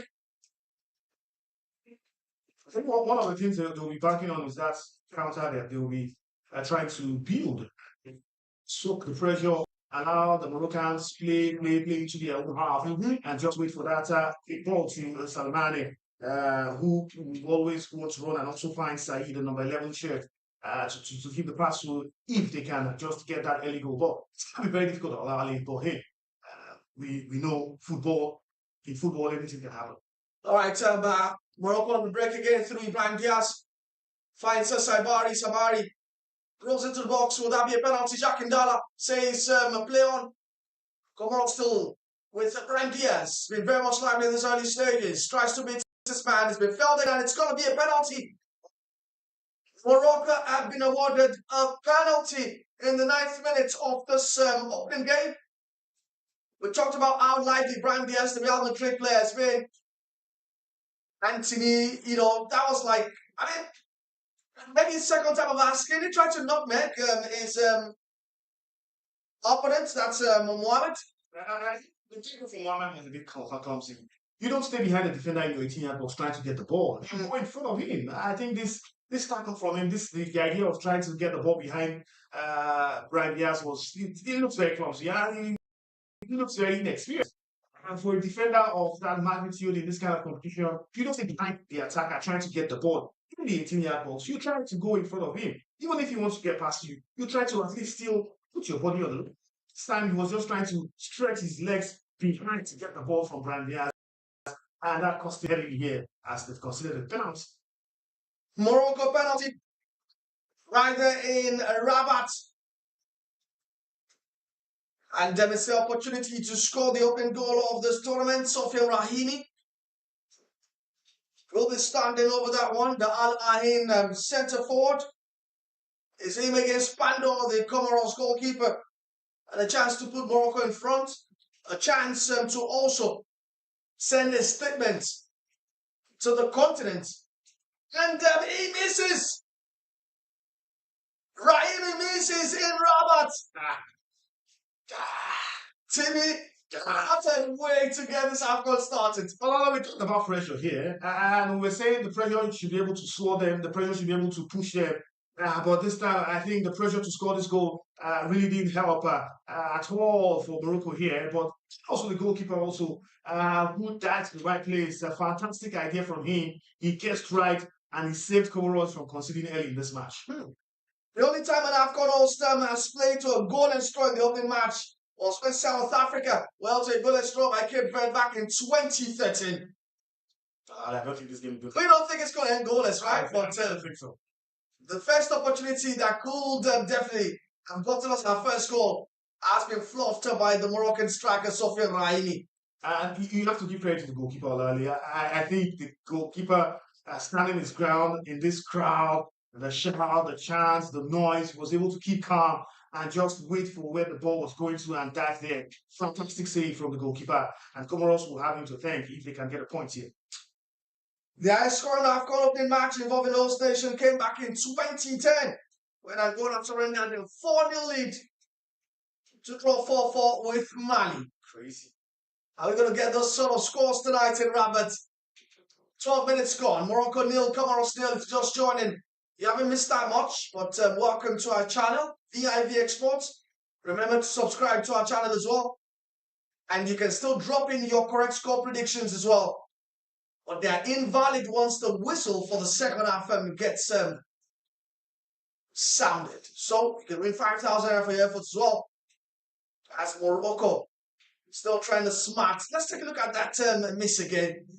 Was it a poor penalty or was it a good miss? Or was it a good save? I think it was a smart save from Pando, the goalkeeper, because he was diving away from the ball. Yeah. But then his legs came left a bit of his body, the rest of his body. And that's why I said the goalkeeper has to be hailed here. He has to be given the credit that he deserves. Because for some goalkeepers, they will just dive immediately to the far end because they know most likely that's where the ball is going to go to. But then for Pando, even though he was diving towards where the ball was going to go, he was already way forward before the ball, in front of the ball, but then his legs came to the rescue for Comoros. All right, Saeed of Comoros fouls Roman Sykes while trying to go on the attack in there. Referee ready, called for a foul. As Comoros try to get further up the pitch. Wale Adigun not looking too bothered on the bench. I think has quality, enough quality to still. For Sofiane Rahimi, what do you think this does to his confidence? Well, for now, he will be feeling very hot. Not converting that chance that he had, the first goal for this tournament. His name could have been registered, but then again, he's experienced enough to know that hey, these things happen. You can always lose penalties, and I believe that I don't think that will weigh him down. I think that he will score him on. It's to still find a goal in this match. And they'll see if Morocco can, get back. We trust them that much. They're definitely the odds favourites to land their first AFCON title since 1976. But I mean, looks like we can see a Moroccan player trying to warm up. Yeah, I think that might just be an ominous sign that maybe one Moroccan player, that's Roman Sykes, it's not recovered from that push from Said. One of the things with these early changes, it tends to tweak your tactics a little bit. Yeah. And you might just have to start with shuffling ideas to the players on the field of play. Hey, this is what's going to happen. I'll look at the penalty again, the miss. I think credit must also go to the goalkeeper. It's a good save. Yeah, good save. To just hit the middle. Well, even though he had a bit of part of it, but you just have that feeling that, hey, and he'll still bounce back. His teammates try to encourage him here to just cheer up and still focus on trying to get goals for them. In the end, Lali, it's about creating chances. It's about having those chances. For me, so far in this game, Morocco are creating those chances, and they are looking like a team that is still going to get goal. They've not gotten a goal from the penalty, but I think they can get a goal from an open play. We'll see about that, but play has resumed. 15 minutes gone on the clock. Morocco 0, Comoros 0. Sofiane Amrabat trying to bring the ball out from the back. And Morocco know that they need to get the fans on side. They have them, right? But maybe converted that penalty. That really put them in a very, very good position. I think the fans were on. The noise will be raising the roof. Yeah. But Morocco get on back with business of dominating this one. Morocco with 11 attacks. Comoros with just only 3. Just explains the goal for Morocco once again. Brian Diaz. Lovely interchange of Raini. Tries to feint, still in the box, sends the ball to his left back, who sends across. And Morocco leave once again. But Morocco still asking those questions. Lovely interception coming from the Colacans in there. I'm sure they've won a free kick there to alleviate the pressure, and yes, they do. I think the Moroccans are still finding spaces between these defensive units of the Comoros side. The sweet thing about them is the way they are trying to find the spaces. The tight defense from Comoros is trying to stifle the attacking play, but then we're seeing crosses, we are seeing ground balls, we are seeing passes in front of the Comoros 18-yard box. And for me, it's a long time for them to keep defending like this because Morocco will still pile that pressure on them to get that first goal. And there's a sweet cross coming from Anas in there. Williams outside this place, Saibari could not convert the PSV forward. But looks like Roman Saiz's journey and this opening game has come to an end because he's down again. The after effects of that coming together with Said has not really gone down well with the Moroccan defender, the captain. And he will be coming out. He's looking dejected right now. Ruined that wasn't really a tackle. I thought it was just Said pulling him. I think the way it went down wasn't too good. I think the way it went down was what cost him injury. Yeah. And you can feel pity for him. He's crying at this point. I don't know why the Arabians or the Arabs, the northern guys, they cry a lot. I don't know. Well, I mean, you don't want to be substituted after 70 minutes in an opening game which your country is hosting. Yeah, but then they cry. Hey, you're not losing here. You're not. It's an emotional one. I mean, part of the story. I can't even be a man crying out. Hey, it could be over. I doubt it very much. So Elianik is getting ready to come on for Roman Saiz. It's like for like. He definitely goes in there to partner 9 for Gert in the heart of defense. And that is confirmation. Roman Saiz is out. Elianik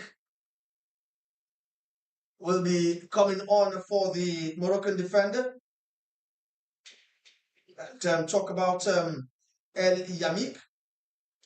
He plays the defender plays his football with Al Najma.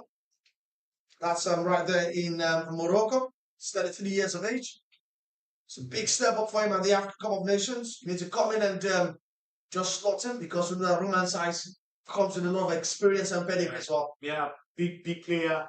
And the experience also they will miss. Well, hey, the Moroccans have tactical legs to replace and also still go forth trying to get a clean sheet in this match.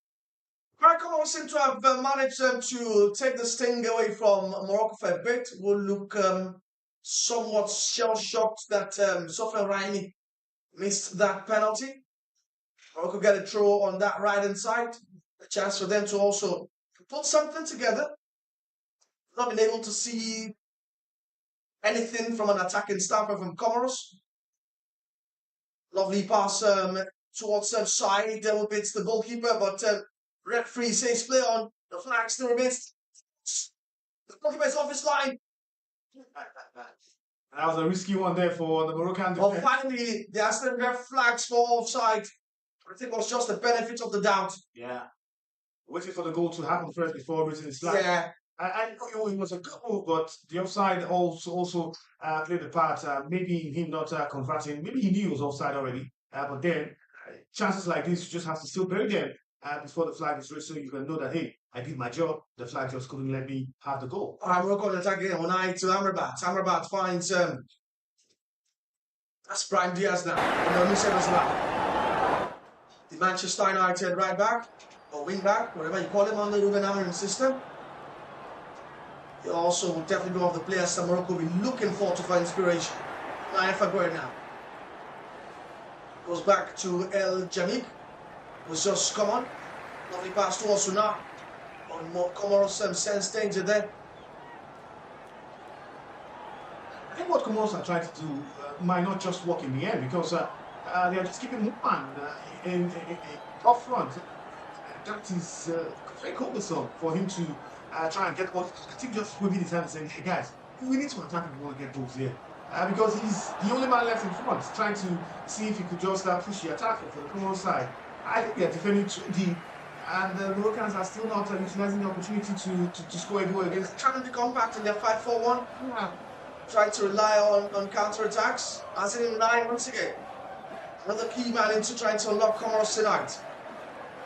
Mazraoui now coming inside. But Comoros staying solid. Brian Diaz once again trying to find those spaces. Now the ball to Saibari. Beg your pardon, it's Esidin. Gets the ball to PSG Saibari. Saibari sends that cross in. But no one to definitely get at it. But Morocco keep on asking questions, knocking on the door. Let's see Mazraoui. Finds Brian Diaz on that right half space. Sends it back to Mazraoui. Cross comes in. Headers lacking, but Morocco still pondering, still asking questions again. That right axis again. Mazraoui sends a cross in, but this time it's blocked. Comoros trying to block the danger, but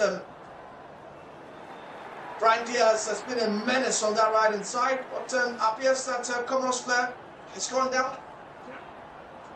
Looks like there was a coming together one of those hassles or crosses from Mazraoui landed, and the Comoros number 4, Toibibu, is clutching onto his head. As you see the replay once again to me. I think the Moroccans are now switching play, trying to put in crosses.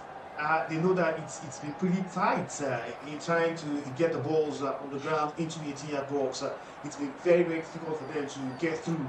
And now what they're doing is switching play to the wings, putting in those crosses and seeing if they could have somebody to just hit the ball in or have a drop shot or the second ball where they can pounce and score the goal. I think the fact that the Moroccans are not just static in their style, they're not static in their attacking play. They're switching a lot of movements here, and you could feel it that they're not just remaining in one position or trying to do one thing over and over again to get a goal. They are switching ideas, and it's beginning to work for them because right now they've pegged back the Comoros side. They are not attacking like we saw them try to do in the first 20 minutes. Now they are pegged back in their own post, and Morocco are having a field day. 24 minutes gone, the Silvers around. Brian Diaz, we've seen a lot of that pair on that right hand side of the Moroccan attack, but looks like Diaz has got into some trouble there. Yeah, and that we have foul. Lost the ball momentarily. Sion Chimanga. Chimanga, the captain of the Comoros side. The leader of the team is 35 years old. So fantastic in 2021. Oh yeah. Wow. This is Wale Adigun. Who is this guy? Very, very influential for Comoros. He's their leader. They look up to him. But Sofiane Raimi is now on the attack for Morocco again. And they've done well to ensure any time they lose the ball, they regain it in quick time. Oh, lovely pass, but that ends up in the hands of the Comoros goalkeeper Pando. A good idea from Saibari, trying to feed that ball to his player, thinking he was going to get into the yeah, but it didn't work out like that. Well, the truth still remains that Morocco look like a team who's going to get the first goal here. They are looking like they're having more of the balls. The only thing remaining for them is to get that check-out chance in the 18-yard box. They need to try something else in trying to shoot from outside the 18-yard box and see if Panda is up to it. Saibari now the ball at PSG forward. We have 2 PSG players starting for Morocco tonight. The other being Salah Ezzedine. Also playing on that left hand side, the Moroccan left back. Comoros now have the ball. The problem for Comoros is when they do have the ball, Morocco win it back in quick time and win it very out the pitch, which is will be a cause of worry for Stefan Nicholson, the Comoros manager. It's Comoros, sorry, to Morocco with a lounge shot of the ball in here. Won't be surprised if you have a 90% ball possession to Morocco. Once the stats are out, El Anai now to Mazraoui. Mazraoui finds Brian Diaz. You get a feeling if Morocco are going to get an opening goal. Maybe you come from that right hand axis. Who knows? Naifagwe leading from the back. Saibari now the ball on the left. Sends it crossing. And that's what been the winner of the game. Something right once again from his lines. Nazari will come again. Finds something Amrabat. Cross comes in. Toby will heads it out. Timi, that should have been the opening goal of the game. Absolutely, because the header should have gotten to that ball. I don't know what happened in the game there, but the Moroccans are really pressing for this first goal here. So they're trying everything possible to put that ball into the 18-yard box where it's causing heavy problems, plenty of problems for the Comoros team. Like you mentioned, they're trying to attack, they're trying to hold on to the ball, but every time they try to get the ball to Njangama, he still doesn't know what to do with the ball because he doesn't have people to play with. And more or less, Morocco know that he's the danger man. They try to attack him, they try to keep him down, they try to just hustle him so that he can just lose the ball. And that's what's been happening to Comoros. But for the Moroccan side, you see the strain that the further they are applying is still lead without the end. Alright, Morocco still asking those questions. It's 26 minutes gone in Rabat. Morocco 0, Comoros 0. Bringing to you Watchalong from vivxsports. Take a look at the passes completed, starting there. Morocco 147, Comoros of Country 29. I mean, that just helps you understand the complete domination from the Atlas Lions. What's needed is just a goal from the host nation, who have started impressively. Should have gone ahead, but Sofian Rani missed the penalty. Good save from Pando. Morocco still asking those questions. Can they go on and get the opening goal of this game? Now it's Sofian Amrabat, one of the heroes from Qatar 2022. Guess it's to El Jamik. Wants to try from distance, like Timi was saying earlier on, but that is blocked. Now it's Salah Ezzedine on the left-hand side. It's been very much impressive as well. It's got 2 guys on him. But has to go back to Sofian Amrabat, but he's won a free kick. It's been fouled in there. That'll be a chance for Morocco to put another dead ball into the area there, to me. Yeah, a fantastic opportunity for them. Close to the 18-yard box, close to the goalpost. I think they can bend one in and even put a cross into the 18-yard box and see if anybody could just put their head to it. Or it could even be just be that second ball that might come to any of the Moroccans in the 18-yard box. This is a perfect opportunity for them to strike a goal and see if it will yield a goal for them. Let's just hope that a goal will come out of this, because the Moroccans have been piling the pressure. They've been attacking, they've been passing, and they've been stopping. But then it's not just resulted into any kind of goal. Free kick to Morocco. Adigun and the Girona midfielder, was found form and joy in Spain. Looked like his journey in Olympic was saying go and sends across in. But it's hit the wall. And it's for a corner kick. But looks like the free kick as it hit. Okay, it was a headed clearance. And the Comoros number 2, that really was a big hit, but it's recovered really well. Play will resume. Corner kick come to the Atlas Lions. It's a full house in Rabat. Everyone looking forward to that opening goal. It comes in! But Comoros once again clear the danger. But as usual, Morocco have the ball again. Adigun. Looks like that's a foul, and that'll be another free kick come to Morocco. Now he has been so good in this midfield. He's been. And they take it quickly. William Saibari is trying to call it in, but Saibari, that effort has gone wide to me. Fast thinking, quick thinking there. Quick thinking. They got the free kick, played it fast, hoping that they will catch Comoros defense sleeping. But then again, Saibari couldn't put his ball on target. He saw the goalpost. He saw where the goalkeeper was. Was trying to bend it. Was trying to play into the far corner, but just the ball just wasn't bending. The ball wasn't answering to his bend, and it just went out wide for a goal. The first ever AFCON host to lose the opening match was Sudan. Lost 2-1 to Egypt. That's in the 1957 semi-finals. And since Burkina Faso's loss in 1998, host nations records in opening matches. Played 15, won 9, drawn 6, lost 0. I'm not too sure that will change tonight. Morocco still very much odds on favourites. Comoros win this one. Comoros win will be on how many odds? Oh man, I don't know, but that'll be a lot of odds. Lots of odds. But Morocco heavily favoured in the end. Yeah, they are. ranks are not ranked the top 100 anymore. I think they are 108 or thereabouts. Morocco are at the top 15 in the world, and you just have to see the disparity in the FIFA rankings and tell you how far wide they are apart. But in the end, it's a goals in this game. It's about just putting that ball in the net. They've missed one from the striker. Talking about Raimi, who couldn't convert a penalty. If they had converted that, the pressure would have eased the beat, and they would have settled. This way, the more confident Comoros still get. But I think that's the joy these lower teams or lesser teams have. They know that if they can keep up with the pressure for 70 minutes, they can get away with something, because that's how they play most of the time against these big teams. They know, just keep that pressure, keep that defense tight, consider the goal till 70th minute, and then anything can happen from here. How long can they hold on? There's only one way to find out. 31 minutes gone. Unai for Greg, once again coming out from the back. Finds Asidin Unai. Unai to El Ainoy. Ainoy having the freedom to roam in this Wale Adigun setup. El Jamaica now with the ball. Finds Unai once again, trying to orchestrate things. Mazraoui is now on the right.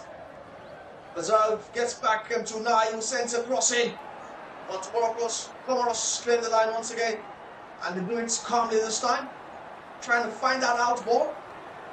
Can he find it inside? Long ball he has to chase, but that's out for a throw-in. He has to get used to that. Yeah. He'll have to get to feed on scraps. He's a low man. Yeah. He's a low man. And you know what they say about lone hunters? You can be eaten by the wild. I think he's struggling to get those balls.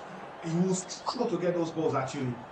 Because when you have five defenders, 4 midfielders, and nobody's trying to help him in attack, it creates a lot of headache for you. But the Moroccans know that he's a lone wolf, so just surround him and just make sure he doesn't get any idea of where their goal post is. All right, Morocco once again on the move. Sofiane Amrabat finds Salah El Azdin. The PSV left back goes back to Sofiane Amrabat, sends a cross in. But Comoros very much alive. I mean, they've been very much effective in dealing with the process from Morocco. Yeah, and I've been very impressed with their central defenders. Talking about the man they call Sulihi and also Tobibo. Two of them have been fantastic in that central defense, making sure that every area balls that they've just been dealing with them and taking them out of the 18-yard box. That's what you want to see from your centre backs. That's what you want to see from your full backs. Coordination, where you know who is going to hit the ball, you know where the ball is coming to. If you're doing zonal markings, you stand in the right positions where you know the ball will be dangerous to your 18-yard or to your goal post. And if you're doing man-to-man marking, you don't allow your man or the man you're marking to get the ball before you. And that's what the Comoros guys are doing. And they're doing it so well. It's been seamless so far. You really for me is the fact that they are beginning to allow this get too long, because they keep waiting for Morocco to pile the pressure on them, They're trying to manufacture.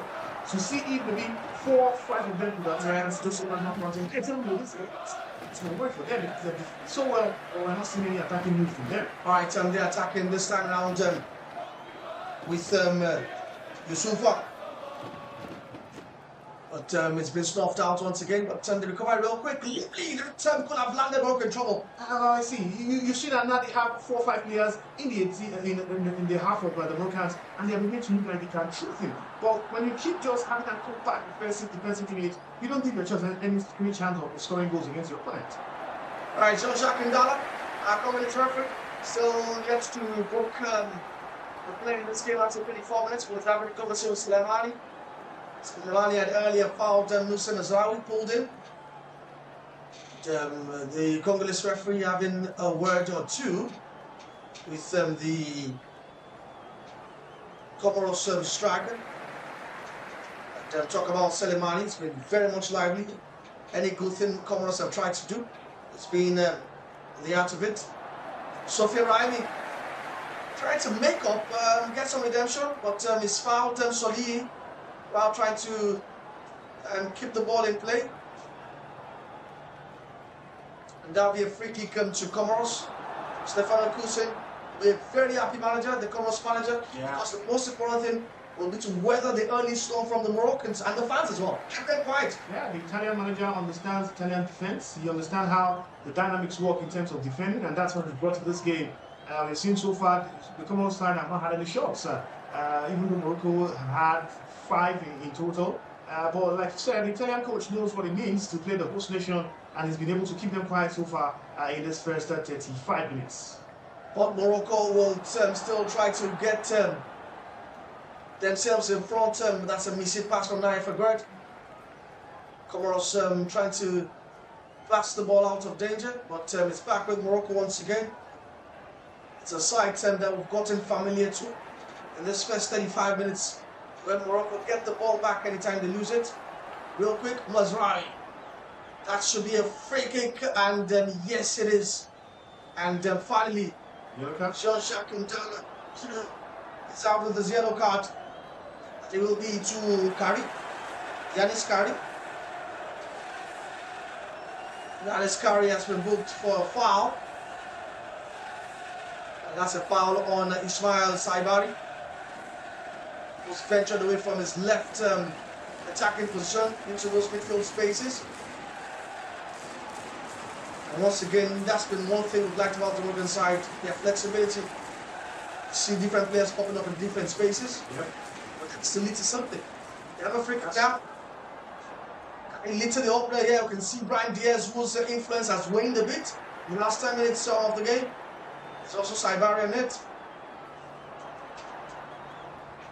We thought that early pressure Morocco piled on Comoros, led by Brian Diaz, should have definitely led to something. Yeah, he gave him a penalty. Yeah, but now they have a free kick here. Naif Agard, oh, that's a very poor free kick. I think it was well read, allowing from the wall, the Comoros wall. I believe that pass went to Naif Agard. They just knew him. We had to just rush in. It was well read. You can see here, they knew immediately that pass went to Naif. But that was also poorly executed by Naif Agard. He was trying to get over the wall actually. As much as you have the opportunity, like I said, Achraf Hakimi, yeah. I think they're taking that flick actually. And first, we still don't know the status of his fitness yet, the Moroccan star boy. Oh yeah, that's Africa's Player of the Year as well. Won the treble with Paris Saint-Germain last season, the Champions League, Ligue 1, and also the League Cup, or the French Cup. There is one player that the Moroccan public will be hoping can get fit enough. William Saibari on that left hand side. Gets it to El Ainawi. Brian Diaz now on the right and on the left hand side. Agard finds El Yamik. El Yamik to Amrabat. Amrabat, the key orchestrator, trying to protect the back four, but Comoros suddenly trying to go out and defend from the outside. That's a free kick, but Comoros will protest or play resumes quickly.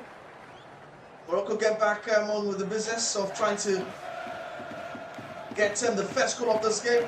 At this stage, you get a feel that whoever scores the first goal of this game prepared crucial. Lovely lay on firm to Mazraoui on the right. Sends a cross in, not yet, but that cross will be repelled by Selemani.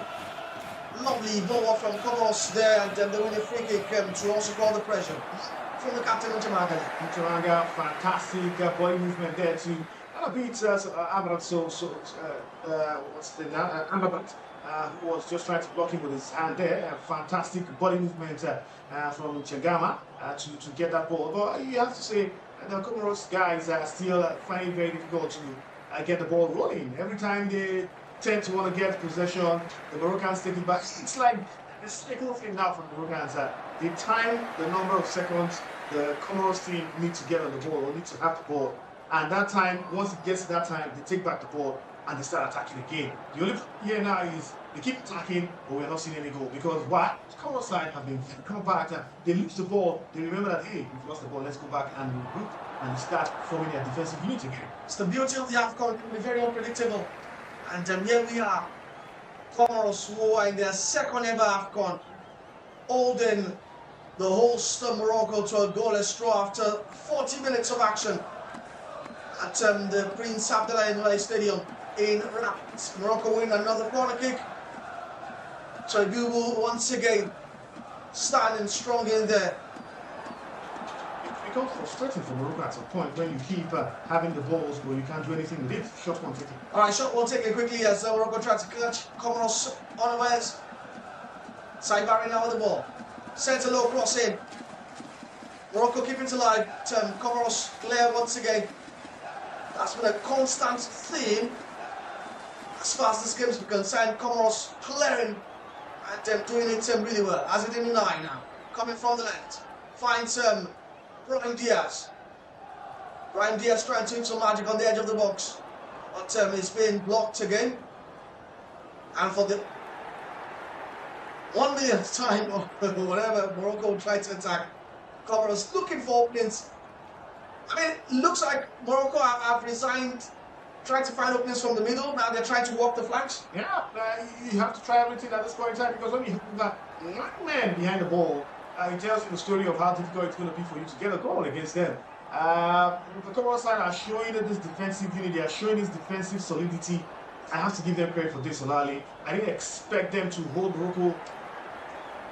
Foul on the inside penalty. Jean-Jacques Ndala says no. Oh boy. It says that's not a penalty. The lasers are out. The same lasers can't banned. Almost. We know that can't fly. We know it can't fly. Well, let's take a look at that penalty. That's already a handball for Brian Diaz. Although it was fouled. Yeah, but the handball happened before. But we're going to have to check if that was like handball. I mean, it's actually. Because, I mean, the side could have been also the natural angle, but we also know the handball rule now doesn't favor the attacking player. Yeah, as far as you get the ball in your hands, it's foul against. Alright, but looks like we have a check going on. Yeah. Jean-Jacques Ndala is forced again as VAR. We'll check. If the lasers are out, yeah, we can see that beaming on the referee's face.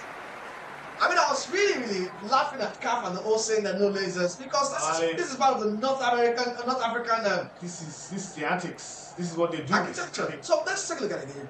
Is it design right? That's a clear handball. Yeah, it's because the handball actually allowed the ball to still come to it, because they've set his control with the lap or with his thigh. They work well. The ball didn't bounce in front of him. The ball was moving away from him, but the hand had to. Oh, there's going to be a VAR check. Come on. It's going to be a VAR check. Jean-Jacques Ndala is headed to the monitor, the pitchside monitor, to check if Brian Diaz has been fouled again. No way will this be called a penalty. John will be required to determine a couple of things there. First, was there a handball? Yeah, because if there was a push on Brian Diaz, that caused the handball on his own. Exactly. I think that's also what they're looking for too. I think that's the only thing I can understand. Maybe there was a push that caused the handball. This is after the handball actually. The reference interpreting there's been a push. Here is showing here is. Up here is also not showing who's a trainer. That's the Showing the handball. They're checking if Solihi has kicked Brian Diaz, and actually I think it's kicked him. No, I thought it kicked him. I thought it kicked him. There you go. So, I mean, the referee's checking for a lot of things. I mean, there's handball there. Yes. Yeah, now we can see the handball visual. I think what the referee is. But I think the reference decides a penalty. I think there's the actual penalty. Check is over, and it's not a penalty. Handball. Like I said earlier. Yeah. Spot on, because the handball came before that. Before the trying to clear the ball, trying to get Brian Diaz. Like the picture screen, I'll if you look at it again from an angle, because he missed the ball. Side has pushed Brian Diaz to really handle the ball. No way. So, no penalty. Comoros will get a still execution. As we have half-time looming in Rabat. Morocco 0, Comoros 0. Live updates on our Watchalong right on vivxsports. Remember to subscribe to our channel. And you can still drop in your predictions and win 5,000 naira if you get the correct one. Oh, we're told that yes, you cannot. That is closed now. So if you had predicted the game ends goalless, you'll probably be praying to where the goalless there. But that should be interesting. I still feel this game is going to give us goals, not just a goal. It's going to give us goals because, like it or not, the Comoros side at a point in time they will just yield because they've been defending for so long. They will begin to get tired. You will begin to see that tiredness in their legs. But I just have this feeling that Morocco I will definitely get a goal in this match. Also, All right, we can see Morocco trying to clear the lines, but Comoros have a chance to go forward, but that has been quelled because the referee has sounded the whistle for a free kick, which Morocco will take real quick. And don't give away. Wale, don't give away. Okay, no giveaway. So probably wait till Nigeria, Tanzania. Morocco on the attack again, coming from the right. Nusay Mazraoui sends a pass towards El Ainawi. It's going to come inside. Comes back. Sends a pass to Mazraoui back again. Mazraoui's back to El Ainawi. Right there, looking for the ball in that pocket of space. Didn't get it. Morocco go back to Naifadwer, to Asana Onai now. Now he's up against Njamaga, who's challenging him. Lovely cotton interception coming from Comoros, who will attack once again through Said. Comoros, but he's been overcrowded with about 4 players. But referee in Dallas says it's going to be a free kick and it's a foul on Said. You can see the happiness on his face. Well, that's a good one from him because, I mean, the way he's carried the ball. Yeah, and he was actually trying to move the ball the sidelines and see if he could just still get space to get into the 18-yard box. Fantastic one from Said so far, who has been left alone to so far just be alone, a lone wolf in the midst of so many defenders for the Moroccans. But hey, they have an opportunity here with this free kick. Let's see if they can make a hay while the sun is still shining. Chance for Morocco Comoros to get dangerous. Send a long one, but Yassin Bono finally has a feel of the ball. That was a very speculative effort from Nchamanga. Morocco trying to attack real quick, but it's cleared. Impressive how Comoros have dealt with the Morocco, I must say. It's a good one. Yeah. You have to give them credit for this stout defending they've had. They've been making sure everything the Moroccans have thrown at them, they've stopped it some way and somehow. And you have to give them credit for all of their effort so far in this first 5 minutes. There's been a coming together between Sofia Raimi and the goalkeeper Pandori. I think it's Brian Diaz who has now been booked now. Yeah, I think he was trying to latch on to a miscue ball from the defender. Yeah, and that was a loose pass coming from Soli. He actually evolved that, and Brian Diaz was trying to take advantage, get to the ball quickly. And I think he just left something late in there on Pandori. Scoring made. I think he fell on the legs of Pandori. But that was the speculative effort for Nchamanga. Speculative or not, it will be counted as a shot on goal. Oh, it's a shot on goal, yeah. And they say, well, the Moroccan fans are still looking for that goal. They are expecting a goal to come in this first half, but it's looking as if the Comoros guys are saying, hey, no, we came prepared. We know you guys want to get a goal here, you want to get a first win here. But it's been serious headache for him. We are trying everything possible to get that first goal. I thought Morocco needs to get that first goal. They need it. Very much important. So once the game gets into the second, Comoros will switch into game management mode. Yeah. We'll try to kill the tempo of the game. Exactly. Win fouls. Yeah. You know, try to be a bit dramatic and creative. So they know that the onus is on them.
Comoros try to, get a bit creative with game management.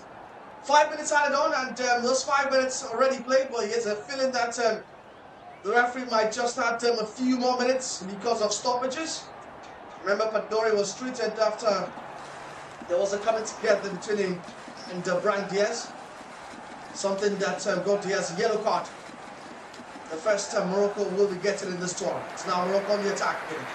But Brian Diaz has been fouled, and that will be a free kick. That might be the last big moment of this first half.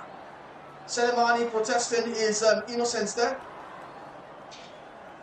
We're now in the 51st minute of this one. Remember, 5 minutes were added on, but stoppages has ensured that referee Dala will add maybe a minute or two as Morocco try to see if they could take a half-time lead into the dressing room. Free kick to Morocco yet. Yeah, an opportunity for them to still see if they can pull this one on target. I see Brian Diaz in here, and you have a feeling that he will just really want to take this one out. It could be an swinger into the 18-yard box to see if anybody can just put their head to the it's a shot. Right, quick one, a free kick comes in. But that doesn't get his intended target as Jean-Jacques Mdala, our centre referee tonight, has whistled for half-time. And this definitely is not what we expected at the beginning of this fixture. There come half-time, Comoros will be holding Morocco to a goalless draw. But by the way, Sofiane Raini missed an early penalty to have given Morocco the lead. And since then on, Morocco have knocked and knocked and knocked on the door as refused to open. It's half-time in Rabat. Morocco 0, Comoros 0. Our half-time thoughts are coming right up after we take a break right here on vivxsports. Remember that you can also join in the studio and offer your thoughts. What have you made of the opening game of the AFCON officials? Feel free to call us, send us messages, call us via WhatsApp and mobile. We want absolutely enough to talk to you. For that, Timi's halftime thoughts are next. Morocco! 52 matches, 24 nations, 9 stadiums, 6 cities, 1 continent, 1 title, 1 goal. The undisputed champion of Africa. Wake up, Africa! 2025 African Cup of Nations is here, and it's time to yalla. What is your favorite animal? The Super Eagles, the Carthage Eagles, the Teranga Lions, the Chipolopolos, the Foxes, or the Squirrels? Or are you for the Bafana, the Pharaohs, the indomitable Lions, the Stallions, the Zebras, the Leopards, or the defending champions, the Elephants in the room? Well, whatever you are, it's time to rep your nation, make the loudest noise, and dirty your December with the best of football that the African continent has got to offer. No go carry last though. Who will be crowned champions? The Ivory Coast defending their title, runners-up in the Super Eagles, or Morocco hosting to win it? There's only one place to be, one continent to focus on, and one sport to stick with. Are you ready for this? Rabat, Casablanca, Marrakech, Fes, Tangier, and Agadir. 6 cities all ready for this continental fiesta. Do not be left out. It's time for Africa. It's time for business. It's time for the 2025 African Cup of Nations. Get ready to yalla!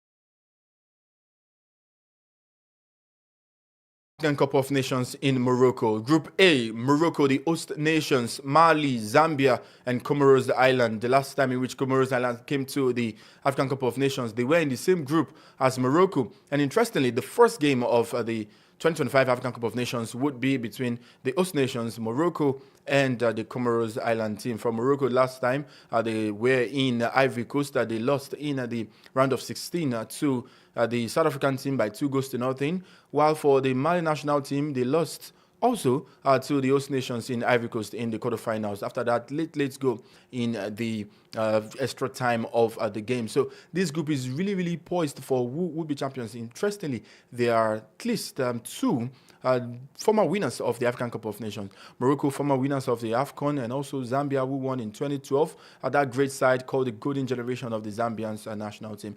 Now they come into this particular group of Group A as being one of the outsiders, because if you tip the teams who can actually get to the next round, you, of course, for obvious reasons, get to tip the host nation in Morocco and Mali, while you have to keep an eye on Zambia. And interestingly, since they would be the best losers place, maybe Zambia would actually edge that, but do not write out this Comoros Island team, who has got a very mixture of home-based players in the likes of the US Limaju team. And also, we must put into consideration that they were in the group of Ghana to be able to make it to this African Cup of Nations. So Group A has got interesting games that we want to look forward to. And hopefully the likes of Hakimia would be ready for the Moroccan national team. While for the Comoros Islands, players will be hoping to make names for themselves at this particular tournament. Zambia has got interesting in Pascal Dakar will be looking at shining again on the African continent. While for the Mali national team, a blend of youthful exuberance should not be a case for this Mali team, while Mali would also be keeping an eye on their former coach in Eric Seko Chel, who is now of the Super Eagles of Nigeria. Interesting games you should not miss in Group A that has got Morocco, Zambia, Mali, and Comoros Island. This is the preview for Group A.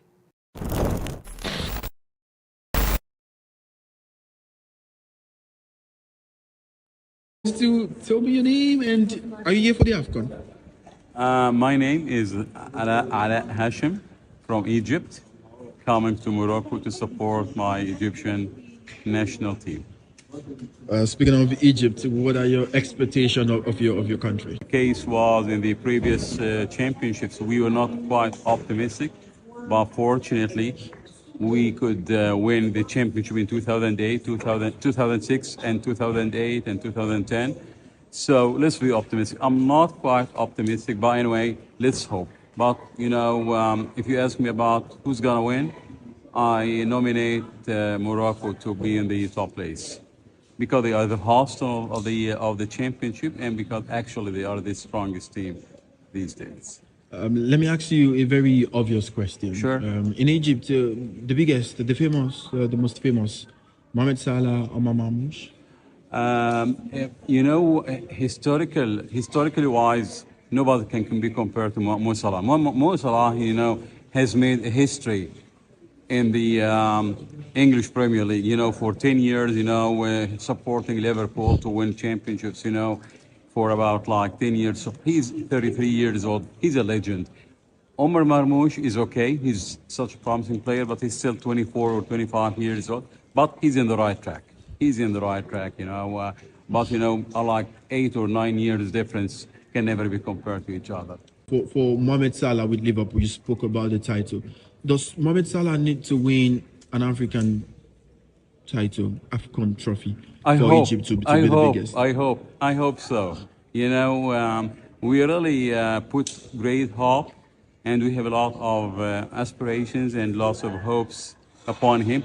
It might be a stress or pressure on him, but you know, who knows? He might be he might got the upper hand for the Egyptian team this champ. I think he wants to end his career with the winning the African Cup. That's his because you know he could qualify to the World Cup. He could qualify to with the he won with Liverpool the Premier League, the Champions League. So the only thing he's still missing is the African Cup of Nations for Egypt. So I think it will be a very good end for his professional career if we win this championship. Thanks so much for speaking to me. Thank you. Appreciate it. My pleasure.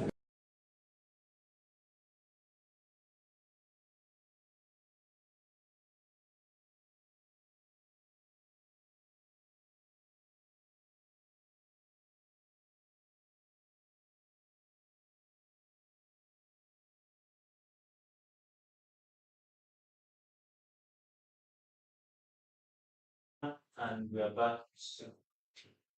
All right, welcome back, and we're still bringing to you a live update from Rabat, where the host Morocco has still not gotten us on the way with a goal yet. It's goalless at the break against the Colocans of Comoros, and trust me, that has left the Moroccan football fans dazed. They never saw this one, but they'll be hopeful that maybe that changes in the second half. Remember, you can call in and share your your halftime thoughts with us.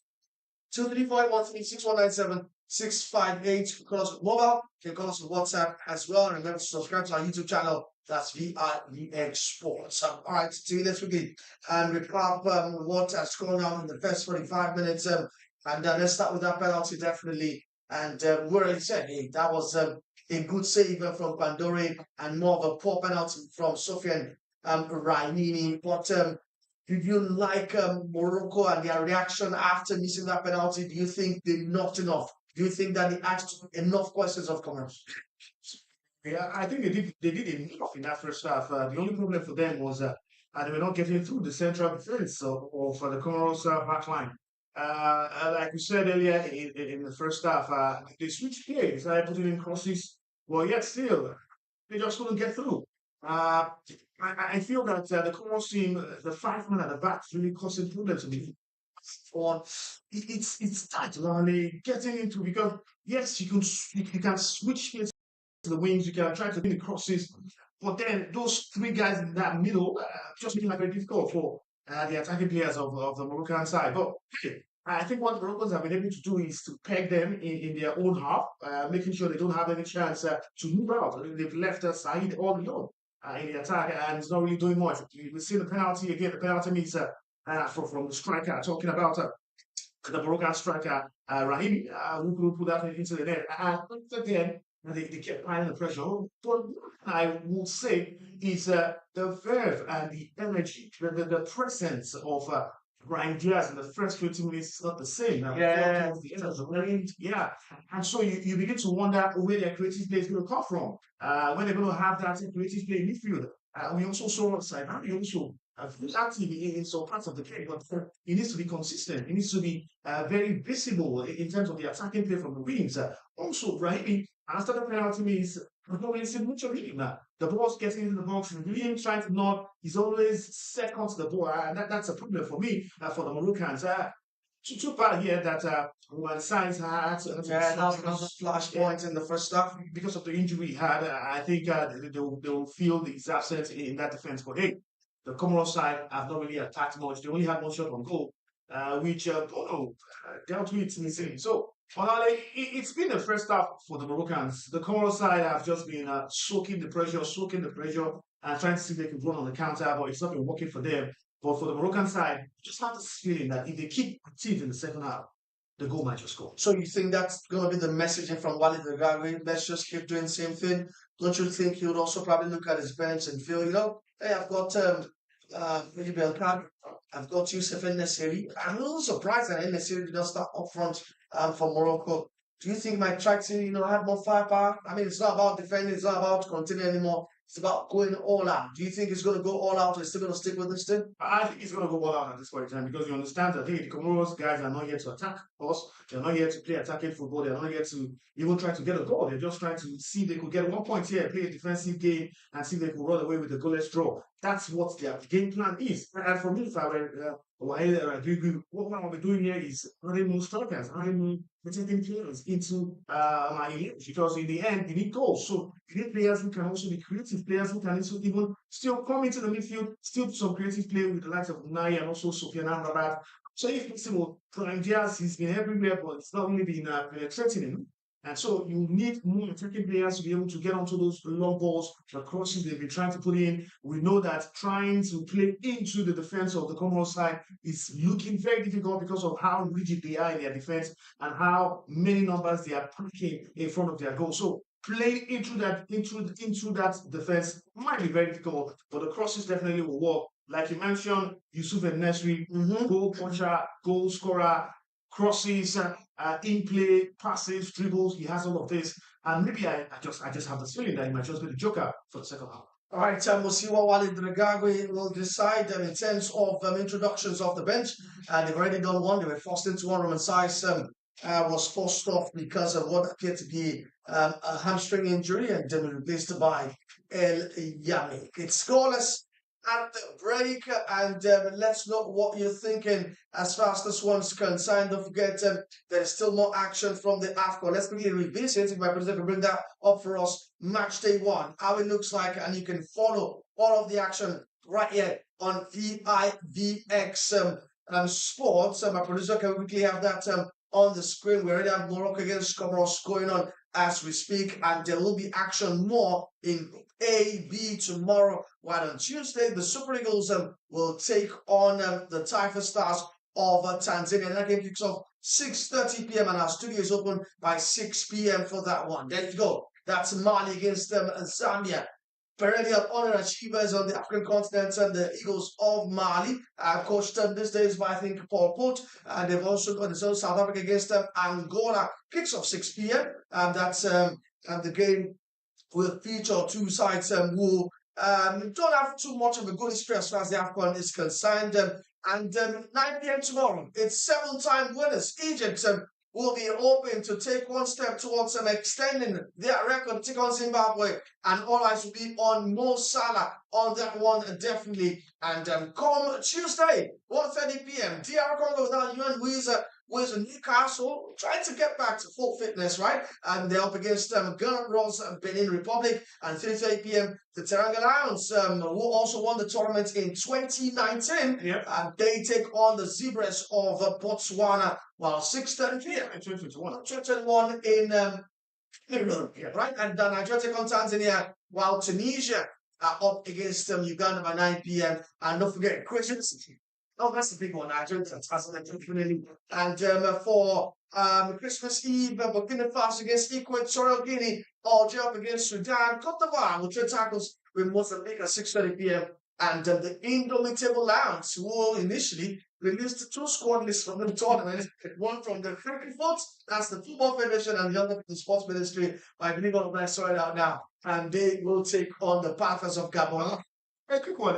If those 2 lists go to card, who would happen? Of course, it has to be Fekerfoot. That's how it was. All right, for Gabon, they will also be without Pierre-Emerick Aubameyang for the opening game of the tournament. He sustained an injury while Olympique Marseille in his final game before reporting to camp. To me, how do you think the second half is going to pan out? Are you still trusting Morocco to find that opener? Or you think, because see, if this ends in a stalemate, it'll be regarded as a massive victory for Comoros, right? Yeah, massive one, because the last time they showed up at the AFCON, I don't think they had so many opportunities to score plenty of goals. Definitely, we are not expecting them to score goals against Morocco. They've been very defensive in this first half. The second half, they will also want to repeat the same thing. Here is a worry for me going into the second half of Ali, because look at Morocco's side. They've been trying to do everything of sorts to get the goal, but it's not forthcoming. And you just have this feeling that they'll still want to do the same thing that they've been doing in the first half, because it's been working, and they've had more ball possession, they've had more shots at goal, and they've had more chances, they've created more chances, they've had more opportunities to score goal. Everything has been in favor for the Moroccan side. And the only worry here is just putting the ball in the back of the net. That's where creatively comes into mind. What Rigaku want to do, the changes he'll be making in this second half will be determinant of how well they're going to get those goals. Because in the end, I think they've been very solid defensively, they've been very solid in midfield. The creative play in attack has been weighing towards the end of that first half. So he might want to rejig it a little bit, maybe change some players, change some personnel, bring in some other players who can also try to be creative in the final thought for them to get the goal. Because in the end, Lali, this Comoros side are looking like a team that wants to come out and attack and play. They just want to defend, play that goalless draw, and get 1 point off Morocco. They might not get 6 points, they might not get 9 points. But if they can get 3 points, they might get into the next round. And allowing 3 draws will give you 2 points. So that's what they're playing for. So I expect Morocco to still do the same thing. I expect Comoros to still do the same thing they did in the first half. But here is my worry. Who is going to fall early? Who is going to get weak early? Who is going to lose that energy? Who is going to lose that strength early? Because, like I said earlier, if Morocco keep attacking and attacking, frustration might set in. And they might start playing ball to the gallery again. Comoros, if they also get tired, their legs become very feeble. They might open up spaces for Morocco to start scoring goals. So it's about who gives up first. It's about who gives in first. Who yield first. I think that's what we're going to see in the second half. Fired out from the dressing room as we get ready for the second half. But interestingly, from an historical perspective, this will shock you. The last time the AFCON was 1988, right? Yep. Yes, that opening match between them and DR Congo ended in a 1-1 draw. But DR Congo is a bigger name than Comoros. I know, but we'll see. Who knows? 53rd minute penalty, but guess what? The penalty here was missed, right? But so I say it's going to be good. We'll see. But Victor Lutenario equalized in the 18th minute for DR Congo in that fixture back in 1980. They're still called Sahi back then, I believe. But will history repeat itself in this one ending in a draw again? But don't forget, Morocco winners in 1976, they were also third-place finishers in 1980, and they are opportunity to win this one. Second half is about to commence. We'll take a very short break. I'll be right back with you with all of that. Morocco, 52 matches, 24 nations, 9 stadiums, 6 cities, 1 continent, 1 title, 1 goal. The undisputed champion of Wake up, Africa! 2025 African Cup of Nations is here, and it's time to yalla. What is your favorite animal? The Super Eagles, the Carthage Eagles, the Teranga Lions, the Chipolopolos, the Foxes, or the Squirrels? Or are you for the Bafana, the Pharaohs, the indomitable Lions, the Stallions, the Zebras, the Leopards, or the defending champions, the Elephants in the room? Well, whatever you are, it's time to rep your nation, make the loudest noise, and dirty your December with the best of football that the African continent has got to offer. No go carry last though. Who will be crowned champions? The Ivory Coast defending their title, runners-up in the Super Eagles, or Morocco hosted to win it? There's only one place to be, one continent to focus on, and one sport to stick with. Are you ready for this? Rabat, Casablanca, Marrakech, Fes, Tangier, and Agadir. 6 cities all ready for this continental fiesta. Do not be left out. It's time for Africa. It's time for business. It's time for the 2025 African Cup of Nations. Get ready to yalla!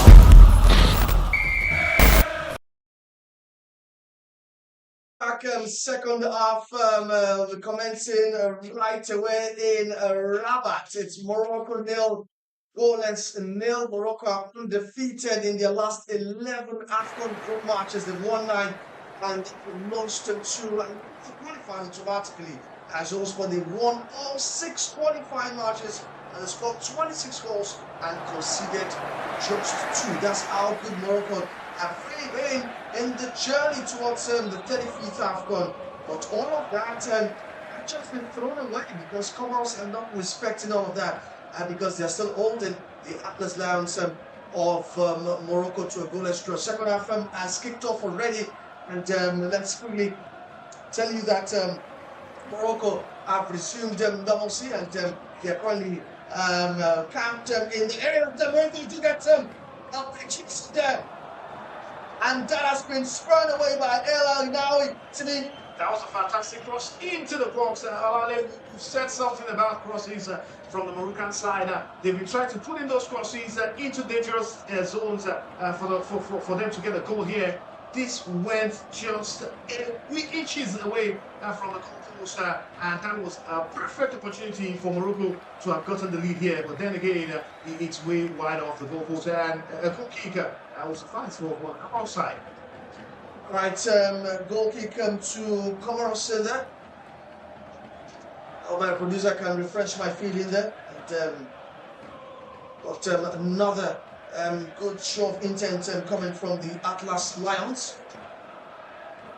Sending a message to Comoros that they will not rest on their oars. They try to keep on asking more questions and get the opening goal. Just imagine when the noise in that is going to get off the roof. If Morocco do get that time open up, but that was a big chance that now just needed to apply much more decent touch in there. Yeah, a decent one would have gotten that ball on target, but hey, it is what it is. They missed that chance and they'll be hoping to get more of it. Right, Morocco full of speed and verve again, just like they started the first half. But Comoros continue to stand strong. Ora will take that throw. Don't be surprised to see Comoros now begin to take their time in terms of execution. They know that this point will be seen back in Comoros as a very, very big one. And anytime Comoros have been to the AFCON, they've always made shockwaves. Like we mentioned earlier, we knocked out Ghana. And Ghana have never been the same since, right? Yeah. So for another match, cross comes William says by Saibari is offside actually. Flag up. The flag is not up. The flag now. I think the referee has it's offside. Yeah, it's offside. It's offside. Seeing those crosses, seeing if they could get a chance with those headers coming in from the strikers. You just have this feeling that they'll keep trying everything possible. They'll keep doing the same thing, trying to see if they can get that goal. But the lucky thing for them will be even if they keep doing this and they don't get that goal, I think it will not go down well with the fans in the stadium. I would need to maybe respect Comoros more. They qualified from Group A for this AFCON out of Tunisia, Gambia and Madagascar. Undefeated. That's a big so that has to be put into cognizance. But Morocco on the attack now. Another fast break. Musa Mazraoui sends some across towards Saibari, who was unable to get there. And Pandori with a bit of some theatrics in there, right? Trying to get ahead of the goalkeeper there. But then the goalkeeper, fortunate enough to just get his hands on the ball before Saibari. Morocco get the ball back again, and Sophie Riley chasing that one. As Solihi gets the ball. Morocco chance, Comoros chance for them to come forward. Dura has to go back. Comoros trying to put something together here, but Morocco chasing, hurrying. Bit of a distance spell to Habibi there on the right hand side. Tries to find Yusufa, but Morocco get it back through Salah. Not the Egyptian Salah, right? You can have a Salah for Egypt and also a Salah. We're going to get the Egyptian Salah tomorrow. Egypt up against the Warriors of Zimbabwe. And Salah and also the Man City strike. We're not in action when Egypt beat Nigeria in that pre-tournament friendly in Cairo last week Tuesday. They get in that they will play active part tomorrow. Morocco on the attack now. It's Saibari. It's been lively in this nascent stage of the second half. Unai, good ball walk in there. Finds Ainawi now to Saibari. Saibari sends across. It's a delicious one. But it's lacking that connection once again. I don't know how he miscued that ball, but it was a good pass into the box from Saibari.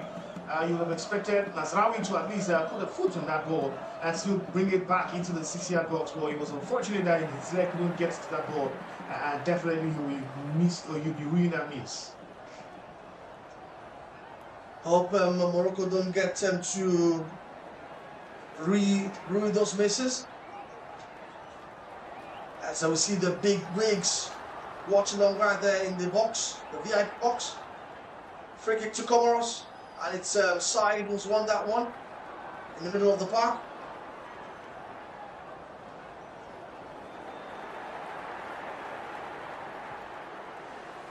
We're saying a Merry Christmas to everyone watching right there, courtesy vivxsports.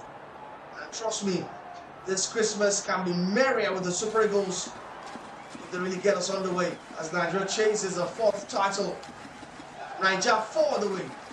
Absolutely, allowing to be an early Christmas gift if they can put up a very good performance against the Taifa Stars of Tanzania.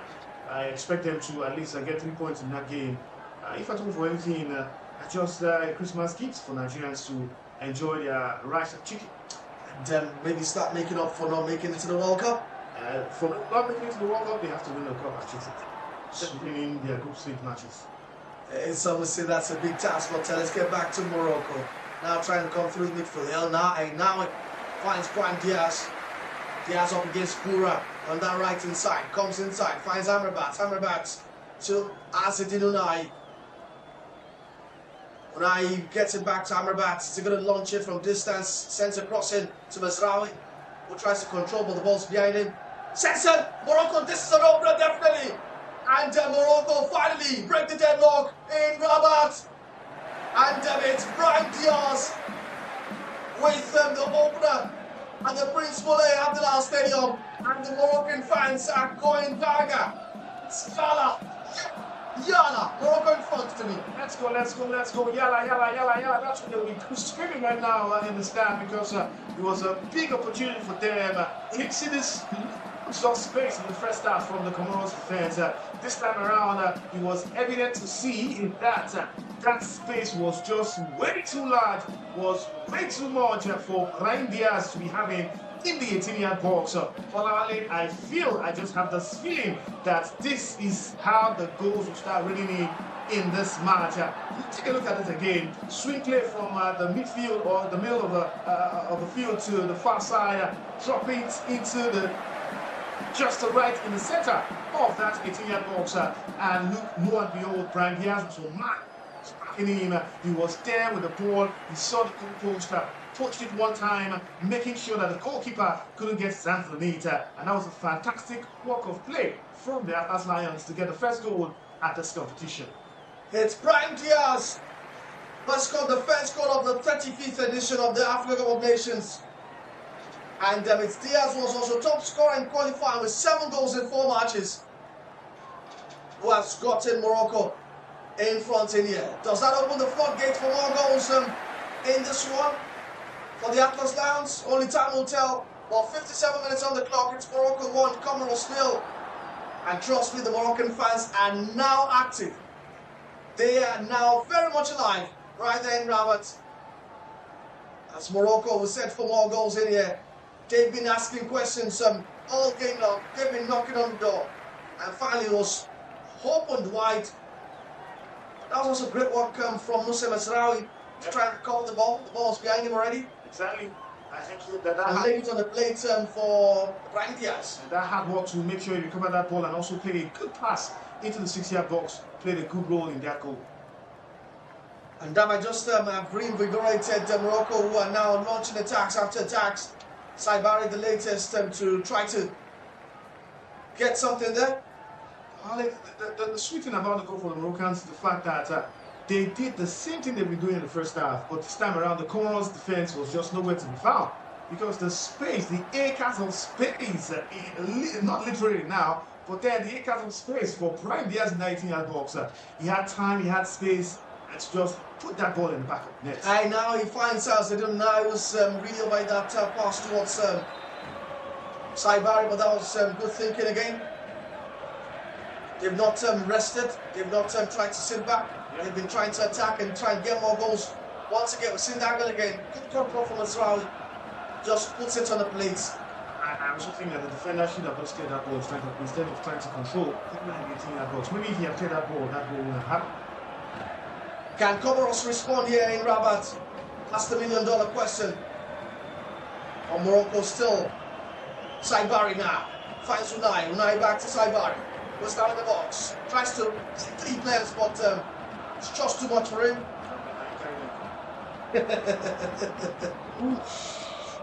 And that definitely will be a yellow card and a free kick. I think Sofiane Amrabat is the culprit there. It's resumed and referee says play on. Some side in the box and that was very, very close.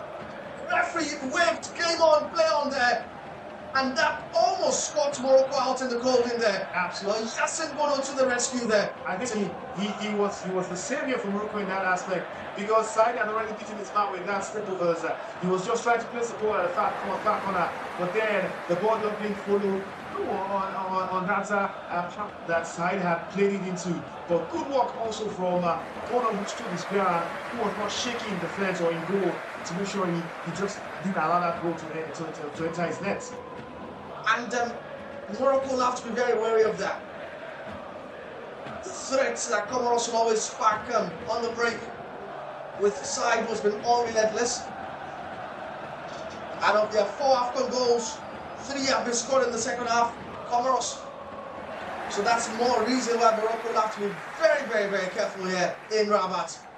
They have to be careful because as it is now, they're looking at themselves and saying, hey, let's get that second goal. And the more they're trying to attack, the more the Comoros side will be looking at themselves and saying, hey, we could just still play them on the counter and see if we can get our own goal. Like we saw just some minutes ago where they had the opportunity to counter, and side running to the goalpost of Morocco, he had only one player with him, running against him from the Moroccan side. That tells you the whole story of how attacking this Moroccan side have been. But in the end, the more you try to attack, the more you also have to realize that you need to defend. Because Comoros just need a chance to equalize. Lead it by a goal. Yeah. They're not having 2 or 3 goals in the lead. So it will be wise and smart for the Moroccans to also very careful they are defending in as much as they're trying to get that second goal. Free kick to Morocco here. They're also preparing for their first or second change of this game. But in the meantime, Morocco for a free kick. Brahim Diaz standing over the one alongside Saibari. And Diaz sends across, it's a deep one. Finds Aguert. There, Morocco. Have another chance there, ball still in the box, but the finishing touch was lacking from the Atlas Lions. Anyway, a bit confused there who's going to take the shot after this one from Unai. The rebound that came back.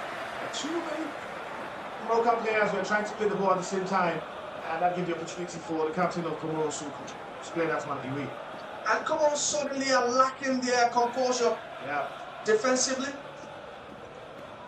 We talked and spoke immensely about how they handled Morocco well in the first half from a defensive standpoint.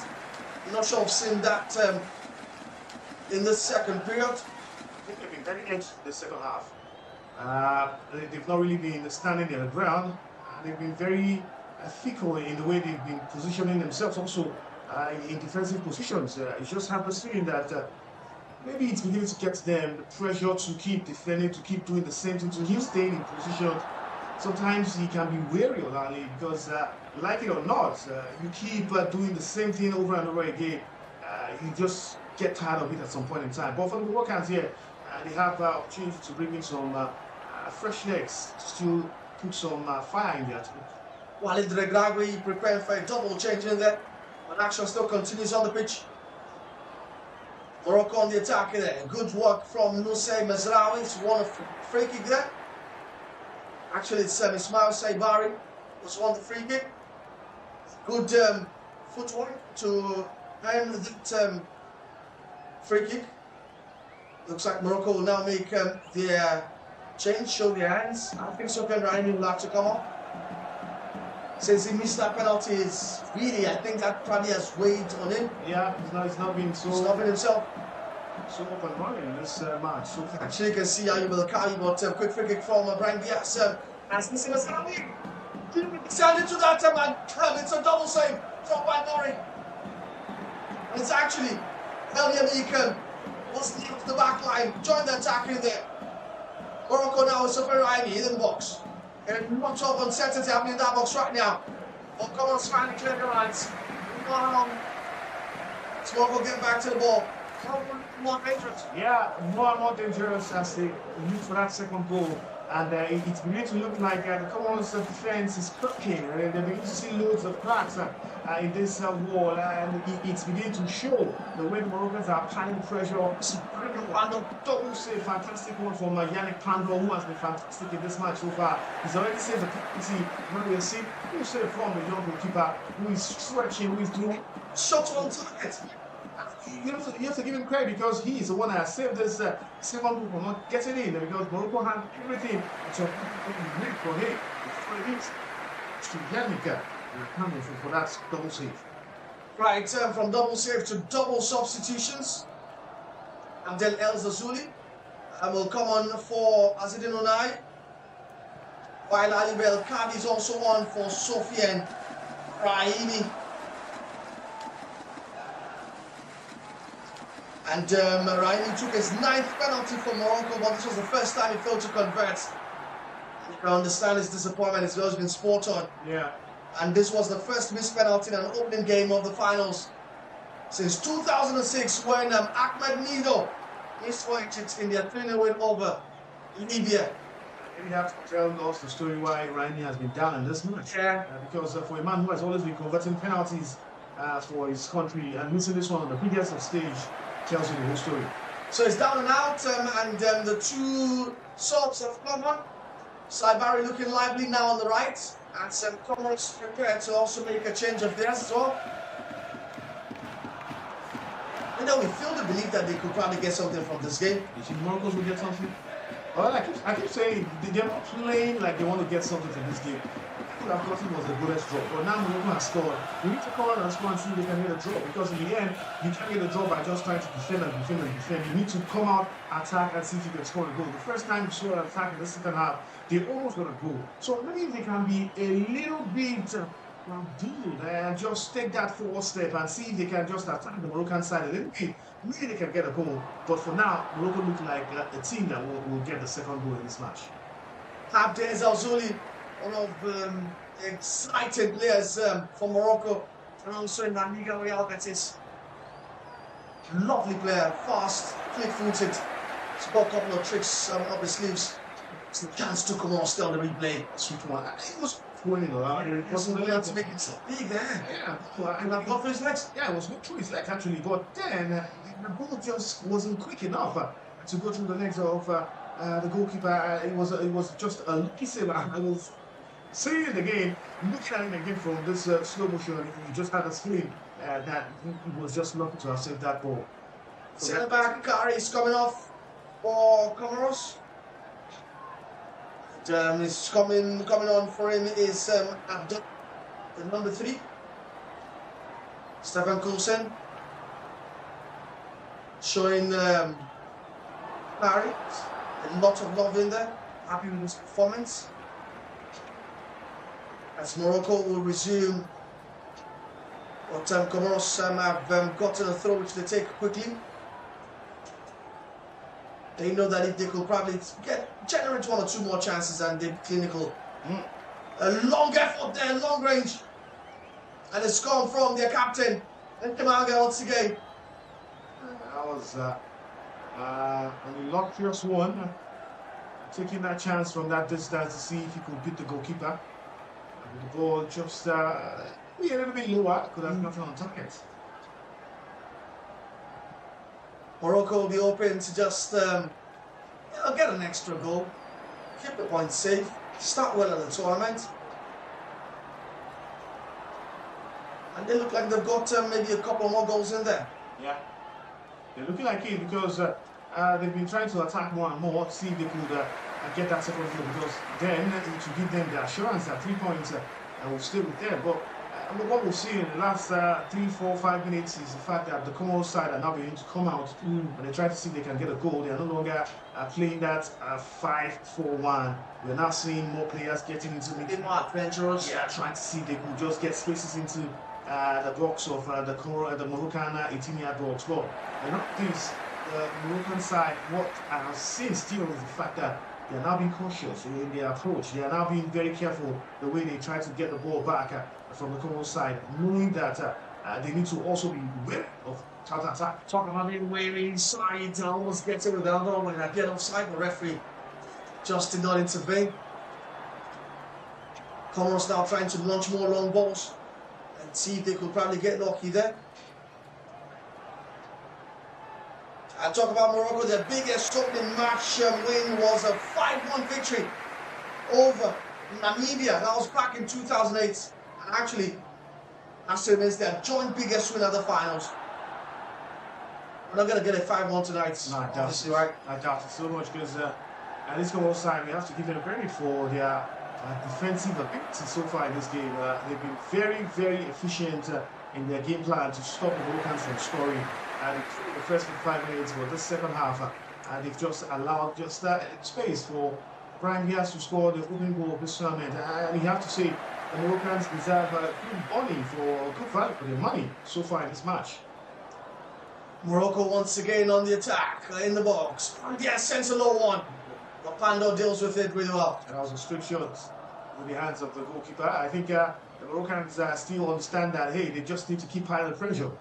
But what I really see more from the Moroccans is still trying to play the same way they got that goal, trying to spread their passes around, not just trying to launch long balls and hoping that Brian Diaz will get on those lax balls and just clear the shot on target to get a goal. I want to see them be creative in that final tournament. Maybe we've seen some players get into this match. Let's see some of their creative play, because so far it's still the same, trying to get the ball to likes of Brian Diaz and get the ball through crosses into the 18-yard box, but still yet it's not bringing goals for them. Ntangama here once again. It's coming live in the second half. It's orchestrated from deep these days. Low cross coming from the left team for Comoros. Credit to them. The last 5-10 minutes they've been a bit more positive. Yeah. I mean, the way they've played. This was not seen at all. A bit more reactive. This game, and you just have this feeling that maybe they keep doing this, they might just get a chance. We've seen Said get one-on-one with the keeper. We've seen him also trying to latch on to long balls. The Italian manager is really worried at this point in time, knowing that his team really needs to attack more to get a chance to score a goal here. The rain is back in Rabat. It's light showers. But Morocco won't bother. Most important thing is that they're in front. Up there is Alzouli, coming from that left-hand side to connect to El Yamik. I credit to the goal scorer as well. I mean, we talked about how his influence waned towards the end of the first half. It's really come alive in the second half here. Yeah, I think he's come alive in the second half, and he's been doing wonders for them. And talk about coming alive, Comoros alive with Said again. But looks like that's going to be offside. It's just only gotten the benefit of the doubt from the assistant referees. I think what Said needs at this point in time is backup. I think he needs players. I think he looks offside here for this angle. Still time his runs really well. Yeah, better. Yeah, he needs to be better with it. He needs to be better with it, but then, even at that, he needs support. Because every time he's gotten the ball, he's always looking like he's in that a final thought for the Comoros side. I think if he has maybe one or two players with him, he might just hold up play and just give a pass to his teammates to score the goal here. Wale Adigun wants more goals, and that's why it's going to bring in Youssef and Nesiri again to complement the firepower that they are ready to have in this game. Fantastic play any time, Youssef and Nesiri, we've seen score goals. The World Cup he scored against Portugal, and definitely this is a big stage for him, playing in front of our home fans, playing in front of his nation, the fans of Moroccan football. Definitely he want to do great things if he comes up. Comoros on the attack once again. Maybe Stephen Cousin should have encouraged his team even the first half to be a bit more positive. They look like they might just have started rattling Morocco with their positivity. They're a bit much more faster with the ball now. A bit much more adventurous as well. Yeah. Or like Timi said, maybe a bit more support aside what it needs. And maybe Selemani has not offered a lot of that, especially in the second half. We saw a lot of him in that first period. But Morocco will also have to decide at this stage of the game, I mean, do we go for the kill or do we just manage the game from there on? I think they will do both. They will try to go for the kill, and they will also try to manage the game, because you try to go for the kill, you might also expose yourself. Going for the kill looks like a double-edged sword, right? You might just hurt yourself. So it's better you do both. You try to get that second goal, but then again you manage what you have, because in the first half you saw how dangerous they were in terms of their defensive play, or how lighted they were in their defensive play. So it will be very difficult for you to say you want to get that second goal at all costs, not minding what happens to your own goal post. I haven't seen much from the two subs that have come on from Morocco in the second half. It's Alzouli and El Kabi. Just when I asked questions about El Kabi, he responds with what already is a contender for goal of the tournament. With his back facing the goal, he sends in a bicycle kick for the second goal of this encounter. And what a way to get the first goal of your tournament. Think about El Kabi. That's a pitch of a goal to me. Olale, that is the beauty of a goal. It's a beauty of a goal, Olale. Goal sent me orgasmic. Fantastic goal from El Kayuba. I think that goal should be one of the goal of the tournament. Because you haven't seen anything, so that's a goal of the tournament, right? Fantastic goal from El Kabi. Fantastic idea from him. He wasn't thinking about whether he was going to go put the ball over the post. Was hey, you just hit this goal right. You just hit this goal right. When was anticipating to do overhead kick before the ball came to him? It was the idea. Look at him. He was. That's a goal and a half. He wasn't even looking at the goal. Yeah, that's the beauty of this. That is a goal and a half. My goodness, I said to Wale Adigun and that's why Fakiri had to leave it. I mean, that is definitely. I mean, should probably count that as 2 goals. It should be 3-0. The joy for me, why I'm having so much joy of this is the fact that he scored the goal without even looking at the post because he was running, he was back in the post, he was just trying to look at the ball to him from his teammate, and the team knew where the pitch was, still hit the target and gave them the second goal. Fantastic goal from El Kayuba. Kanusi's for Ismail Saibari in another change from Wale Adigun. Looks like Ibrahim Diaz is also going to come off now for Youssef and Nasiri. It's all out attack. All out attack from Wale Adigun. Yes, wants to get more goals in there. But back to that goal. Just before the goal came on, seconds, I was asking questions. So I came on. Zuli, we haven't seen much from there. And he had to shut him out. Some of them actually combined for that goal. They had to shut him out. What a way to put eggs on my face. Yeah.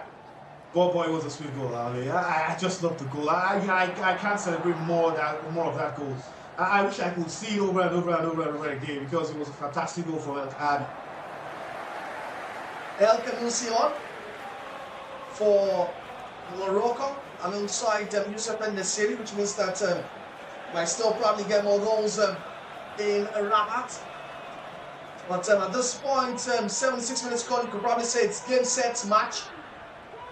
But you never know, especially with African football, you just never know. But to me, what do you think the impact of this goal could be on Morocco, on Comoros? It's devastating. It's a downer, sort of. Yeah, it's a downer, a big one at that, because now they will need to get 2 goals to get a point here. Remember, they were trying to get that equalizer just when the Moroccans were still trying to grapple with the new ideas. They were trying to push them, talking about their new attacking play, talking about the Comoros side. But the worrying thing for me is the fact that this now dampened their spirit. The energy we saw in the first half from the Comoros side, the spirit we saw in the first half, that united front in terms of their defensive unit, it's no longer here with you. Now that we're trying to get a goal here, they will open up spaces. They will open up spaces for the Moroccans to still attack them. And the worrying thing for me is fantastic in the first half, not considered a goal in the first half, not considered any goal in the first half, not considered any goal in the first 10 minutes of the second half. But then, after these 2 goals, they might just sneak in more goals, and it will just start telling the story that hey, you were disastrous. But then, it's just what it is. You let in 2 goals, and now you need to fight back and see if you can win this match or get a point from this match by scoring 2 equalizing goals. Yannick in the books for a challenge on Inter Ghana. Comoros make another change as well. Number 18 shirt coming on for Comoros. It's actually a double change. Stefan Kusen is trying to see if they could still get something. In the Homa, the other sub was common for Comoros. By the way, El Yannick has to be careful. Got a yellow card and was still remonstrating with referee Jean-Jacques Ndala. Has to be very careful there. As Azuli now the ball. Morocco on the attack. El Kanusi. Amrabat's calling for the ball. He gets it. And Salah is it in now. It's been really impressive for Morocco tonight. Yeah. Back. It's done the basics. It's done it really right. You know, sometimes simplicity is all that matters. Yeah, I keep saying it. You do the simple things. Yeah. He has excelled in the simple things tonight. Yep. the left back. Now Comoros trying to attack there, feeding off an interception. Lovely work comes from the left. Cross comes in. How about that for a recovery from Sofian Amrabat? Remains very much combative. That was a Dimitrios cross from Unchangama there. But Amrabat racing back to hit clear of danger. Nah, not really. 10 more minutes of normal time left. Comoros Stefan Kusin trying to roll one last throw of the dice. So we enter the final 10 minutes of this and live updates coming right here on vivxsports. Remember to subscribe to our YouTube channel. Remember to tell your friends about what we do here. It's on our channel. And you get quality, in-depth and insights analysis as far as the AFCON is concerned. From yours truly to Nioe, Chuman Nolly, top. Many more. Desire Parano's here as well, former superstar player. Also get Abu Aziz also on the train as well. So also played the game, felt the game. Well, Abu Aziz up with the other. Come on. You wish you had. You had to go there, eh? Why is it? Soccer pitch, eh? This soccer is not real soccer. This is real soccer. But he's a legend. It's real soccer. He's a legend. It's also the goodness. Inside finds that's a Hawaii passport. Morocco still keep the ball. Sofian Amrabat now the key orchestrator here. Nusem Mesrau, another impressive performer from Morocco tonight. He's worked tirelessly, combining defensive and offensive duties, and created the opener for Brian Diaz. Ezal Zoli catches lovely shot in there, but looks like referee Web's play on actually. No foul on the Comoros player. Morocco on the prowl. Ezal Zoli seeing a lot of the ball now. Sends a cross in there. It's a delicious one. Comoros still don't clear their lines. And he'll be out now for a goal kick to the disbelief of El Ainawi. I think it's about damage control now for the Comoros defense. So they're trying to make sure they don't take in that third goal, which will now be impacting negatively on their goal difference. Yeah. So whether it stays this way than you considering a third goal in this match, let's just hope that they can still get maybe themselves together and just not consider third. Morocco take a quick corner kick, but Comoros figured that out. They've lost the ball once again. I mean, Comoros to get the ball, and about 4 Moroccan players are overing on whoever player from Comoros has the ball. But this time around, they've been able to consider free kick. Yeah, I think Morocco, they are not taking chances. Making sure that anybody who has the ball, they try to track him down and just get the ball back from him. Talking about the Comoros side trying to... That's coming back from Morocco, that despite this healthy and comfortable lead, they're still chasing, they're still harrying. Yeah, I think it's a good one for them. Remember, they are playing at home. The home fans also would expect this from them. Yeah. After scoring 2 goals, you don't just expect to just relax and just believe that you've won the game. You need to still put commitment, you need to still put effort in your attacking player, and that's what we're seeing from them. And the good thing for them is the fact that the Comoros are not even threatening. That's the good thing for Morocco. They're not them even with 2 goals up. They're still very comfortable with the ball. They're still very comfortable with passes. They're still very comfortable with everything in terms of how they are controlling this game. So everything looks like it's going to be 3-point sure for them in this match, because like it or not, I don't think the Comoros guys will score a goal here, except the miracle that happens here. All right, Comoros look like they've resigned to fate, but they have the ball now in the central areas. Tries to thread the pass towards the side. Must have been frustrated. Yeah. As Azuli now on the attack, finds El Kanousi. Lovely pass towards El Nassiri, but that was taken away by Comoros. But Kanousi recovers the ball well.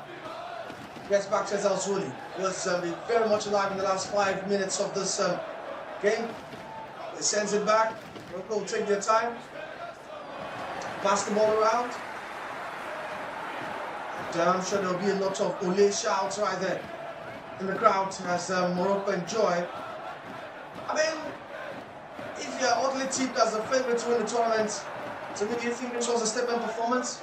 Yeah, I think they've been able to get goals.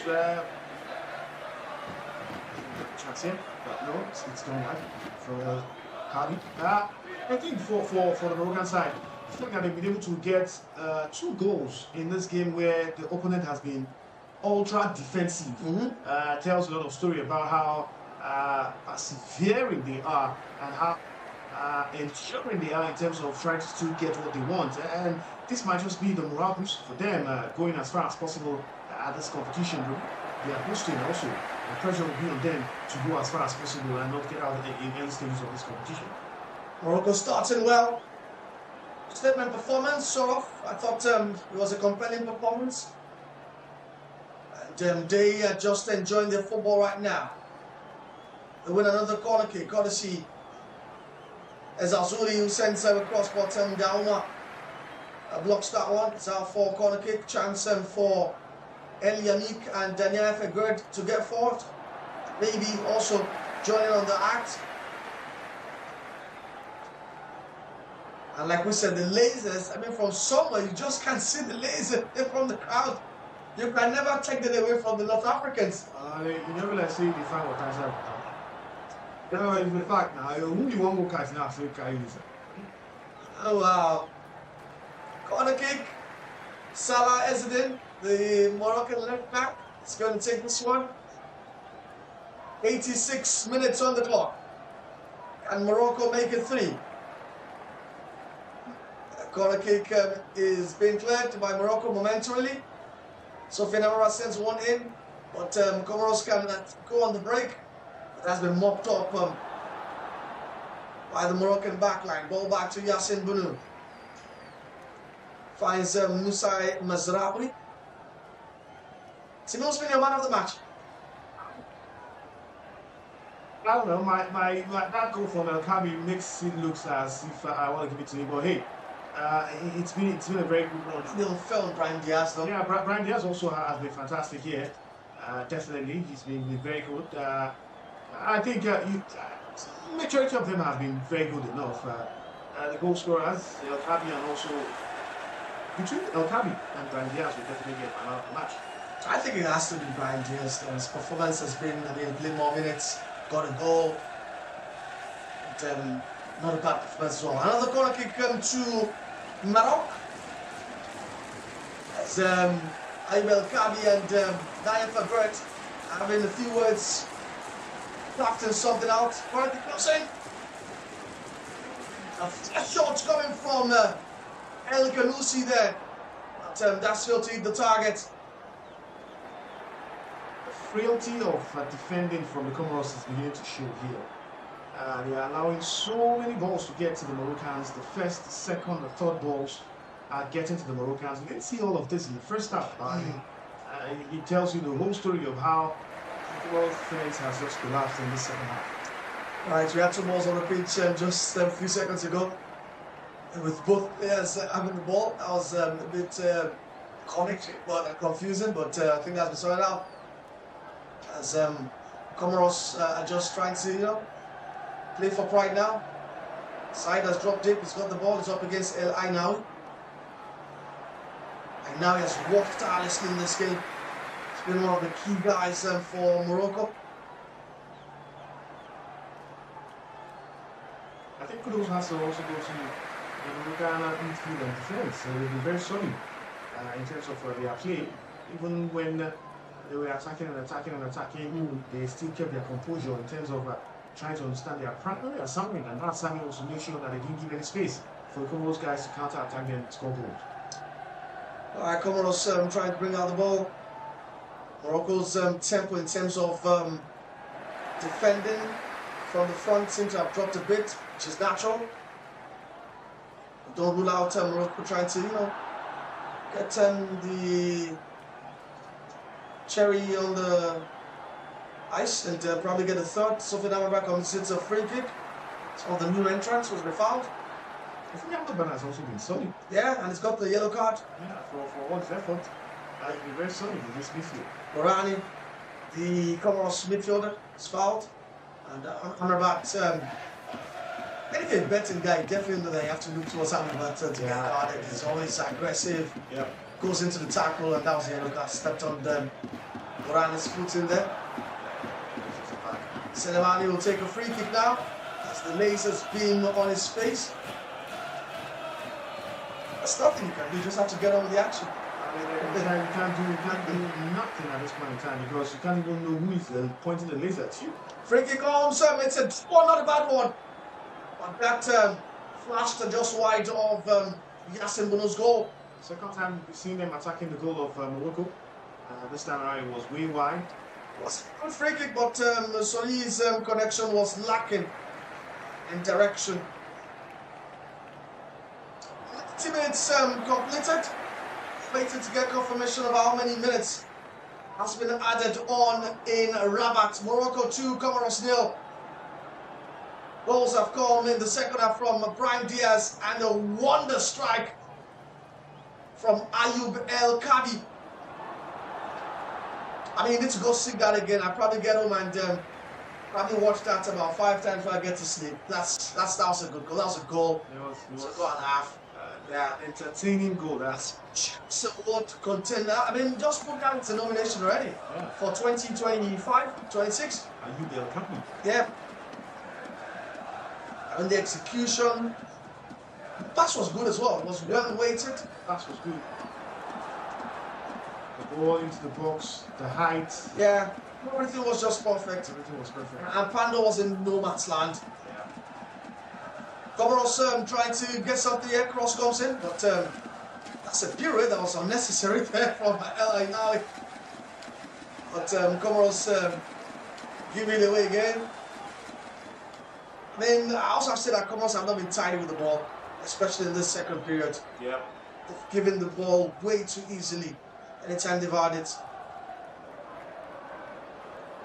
But once again, as this game wraps up, to me, what we can also see from the host, also favourites, is Wale Adigun has been able to flex his team's strength in depth and tell whoever is contending that they have a very deep squad. Look at the quality of the players they brought from the bench. Yeah, like you said in the first half, he had to bring in some firepower up front. He had to make some changes to starting 11, and that's what he did in this second half. And we've seen goals. The second goal was created and curated by the two men he brought in this second half. So he tells you the whole story of how good they are in terms of depth, in terms of quality, in terms of quantity also.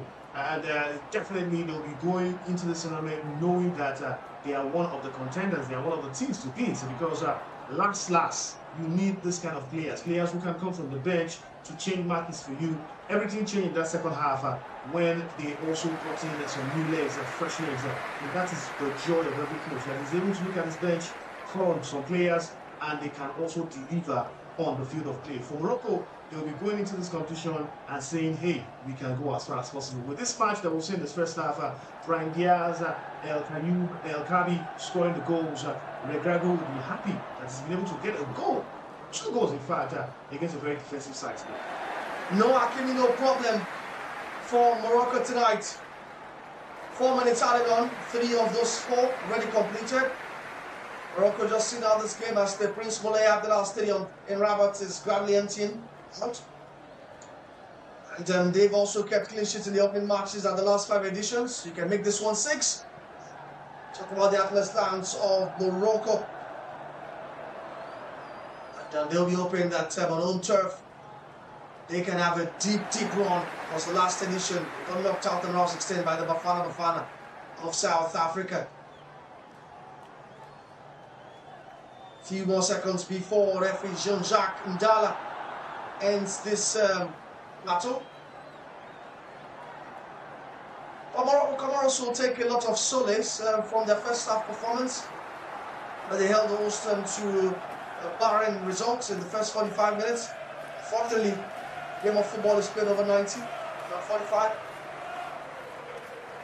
I think the joy for them is the fact that they were able to hold this Moroccan side to a stalemate in the first half. That defensive work they did in the first half, they won't make it count in the next game. maybe they can get a point or even 3 points in the next game and also the third game in the group. Remember, there's also a place for third placed team that a very good points. The then that the Bulls have gotten off to a fine start. They've gotten off to a winning start. They've beaten the Comoros Islands by 3 goals to nil. Beg your pardon, they won by 2 goals to nil. Goals have come from Brian Diaz and Ayub El Kabi, who's called a Waldi. He's got a Scolano. He scored a golazo. And he also must go to goalkeeper. Oh yeah, because his save kept it at 1-1. Or kept it at 1-0. It got been 1-1. And the fans definitely in cloud 9, knowing that they've gotten their AFCON campaign off to a great start. Timi, Morocco have put out a statement of intent, and everyone has to be very wary, right? Yeah, everybody has to watch out for them now. They're the host nation. They've scored 2 goals in their opening game, and they've shown that they can play very attractive football, create lots of chances, and also score goals when the opportunity arises for them. I think what is going well for Morocco is the fact that they have quality players all over the pitch of play, from their goalkeeper to the defense to the midfield to the attacker. They've got quality. You look at their bench also, they've got quality. Ashraf Hakimi is not even in the starting 11 for this side. He didn't even play at all in this game. Tells you the story of how good they are. Ruben Saiz got injured in the first half. Yeah. They had a good replacement for him. The replacement slotted in seamlessly and without any issues. Credit to the Moroccan side, fantastic one for them. And just a quick one on Lawale. Ayub El Kabi, if you remember him very well, the last time he played against Nigeria, he scored a hat-trick. Wow. Wow. That's Chan. Yeah. Games, the Championship of African Nations. We'll see if our paths will cross what is ended. As you can see, likes of Brian Diaz, Ayub El Kabi, and the rest of the players take a lap of honor. And applaud the fans who have come all out to watch them begin their AFCON onslaught with a victory. Send their 2 goals to nil. Wonderful performance. Compelling one from Morocco. Also credit to Comoros as well. They were brave. They fought really well, valiantly. But, the quality from Morocco was just too much to ignore. And they had to crumble under that. Players like Pandor, the goalkeeper, was really good, was standout. And Changama, reminded of his quality. And Said was a menace in moments in that game, but unfortunately, was never going to be enough against the host. Were crowd of quality from the back line to the front line, despite the injury to Roman Saiz. El Yamik came on and remained very much solid. And here they are. They've gotten their campaign off to a winning start. Right, it's time to wrap things up. But let's give you a reminder once again. Let's have those games on our screen again. Our match day 1 will be panning out of the Africa Cup of Nations, because the action continues tomorrow. But we right here at vivxsports will bring it to you live Watchalong updated. So the Super Eagles game against the Tiger Stars of Tanzania on Tuesday from 6 p.m. on our studios will open. All right, and don't forget, we've also got tomorrow 3 p.m. Mali take on Zambia. Against the Palancras Negros of Angola by 6 p.m. And there'll be the Pharaohs against them on 9 p.m. tomorrow. One on Tuesday, DRC will take us up against Benin by 30 p.m. Senegal against Botswana. Stark Tanzania by 6:30 p.m. Tunisia will take on Uganda by 9 p.m. And 24th of December, Christmas Eve, Burkina Faso will take on Equatorial Guinea. It's the Algerians, the FedEx, the Foxes, up against Sudan. Will come back in 1957. Commonwealth defending champions will be aiming to become the first African side to defend the AFCON since 2010 when Egypt did it. They will take on Mozambique and Cameroon. A house in chaos, led by former African Footballer of the Year, 4-time Footballer of the Year, Samuel Eto'o will take on Gabon. When I say Samuel Eto'o will lead them, I'm saying it's leading them administratively from the back room. From the back room.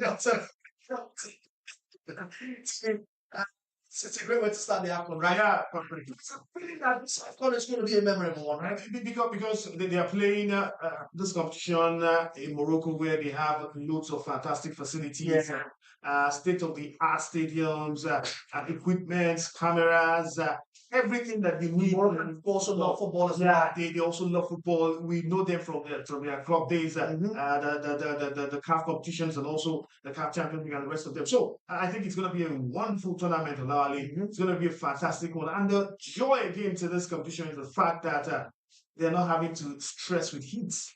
It's the winter season for Morocco, and so the players will have a field day. It won't be too hot for them to play their very best, and also a lush green grass. Fantastic infrastructure. To keep subscribing to our channel, vivxsports, and to those who interacted with us on social media, we really appreciate all of that. Stay with us through AFCON25. We will be taking you through the key action, especially concerning the Super Eagles of Nigeria. Timi, thanks for coming through on this much. It's a pleasure. And to everyone part of this production, we say thank you very much. Really appreciate the work put in. And to those who followed us as well, thank you very much. We will be back with more AFCON updates. On Tuesday, don't forget, our doors open 6 p.m. Super Eagles up against Tanzania. Do have a wonderful start to your week. And once again, compliments of the season, everyone. Merry Christmas to you and wishing you all the very good things of the season. Good. Thank you very much for watching. We'll see you some other time. Yalla!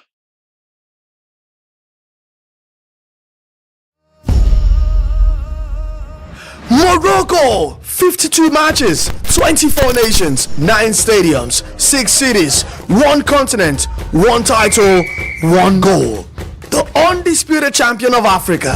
Wake up, Africa! 2025 African Cup of Nations is here, and it's time to yalla.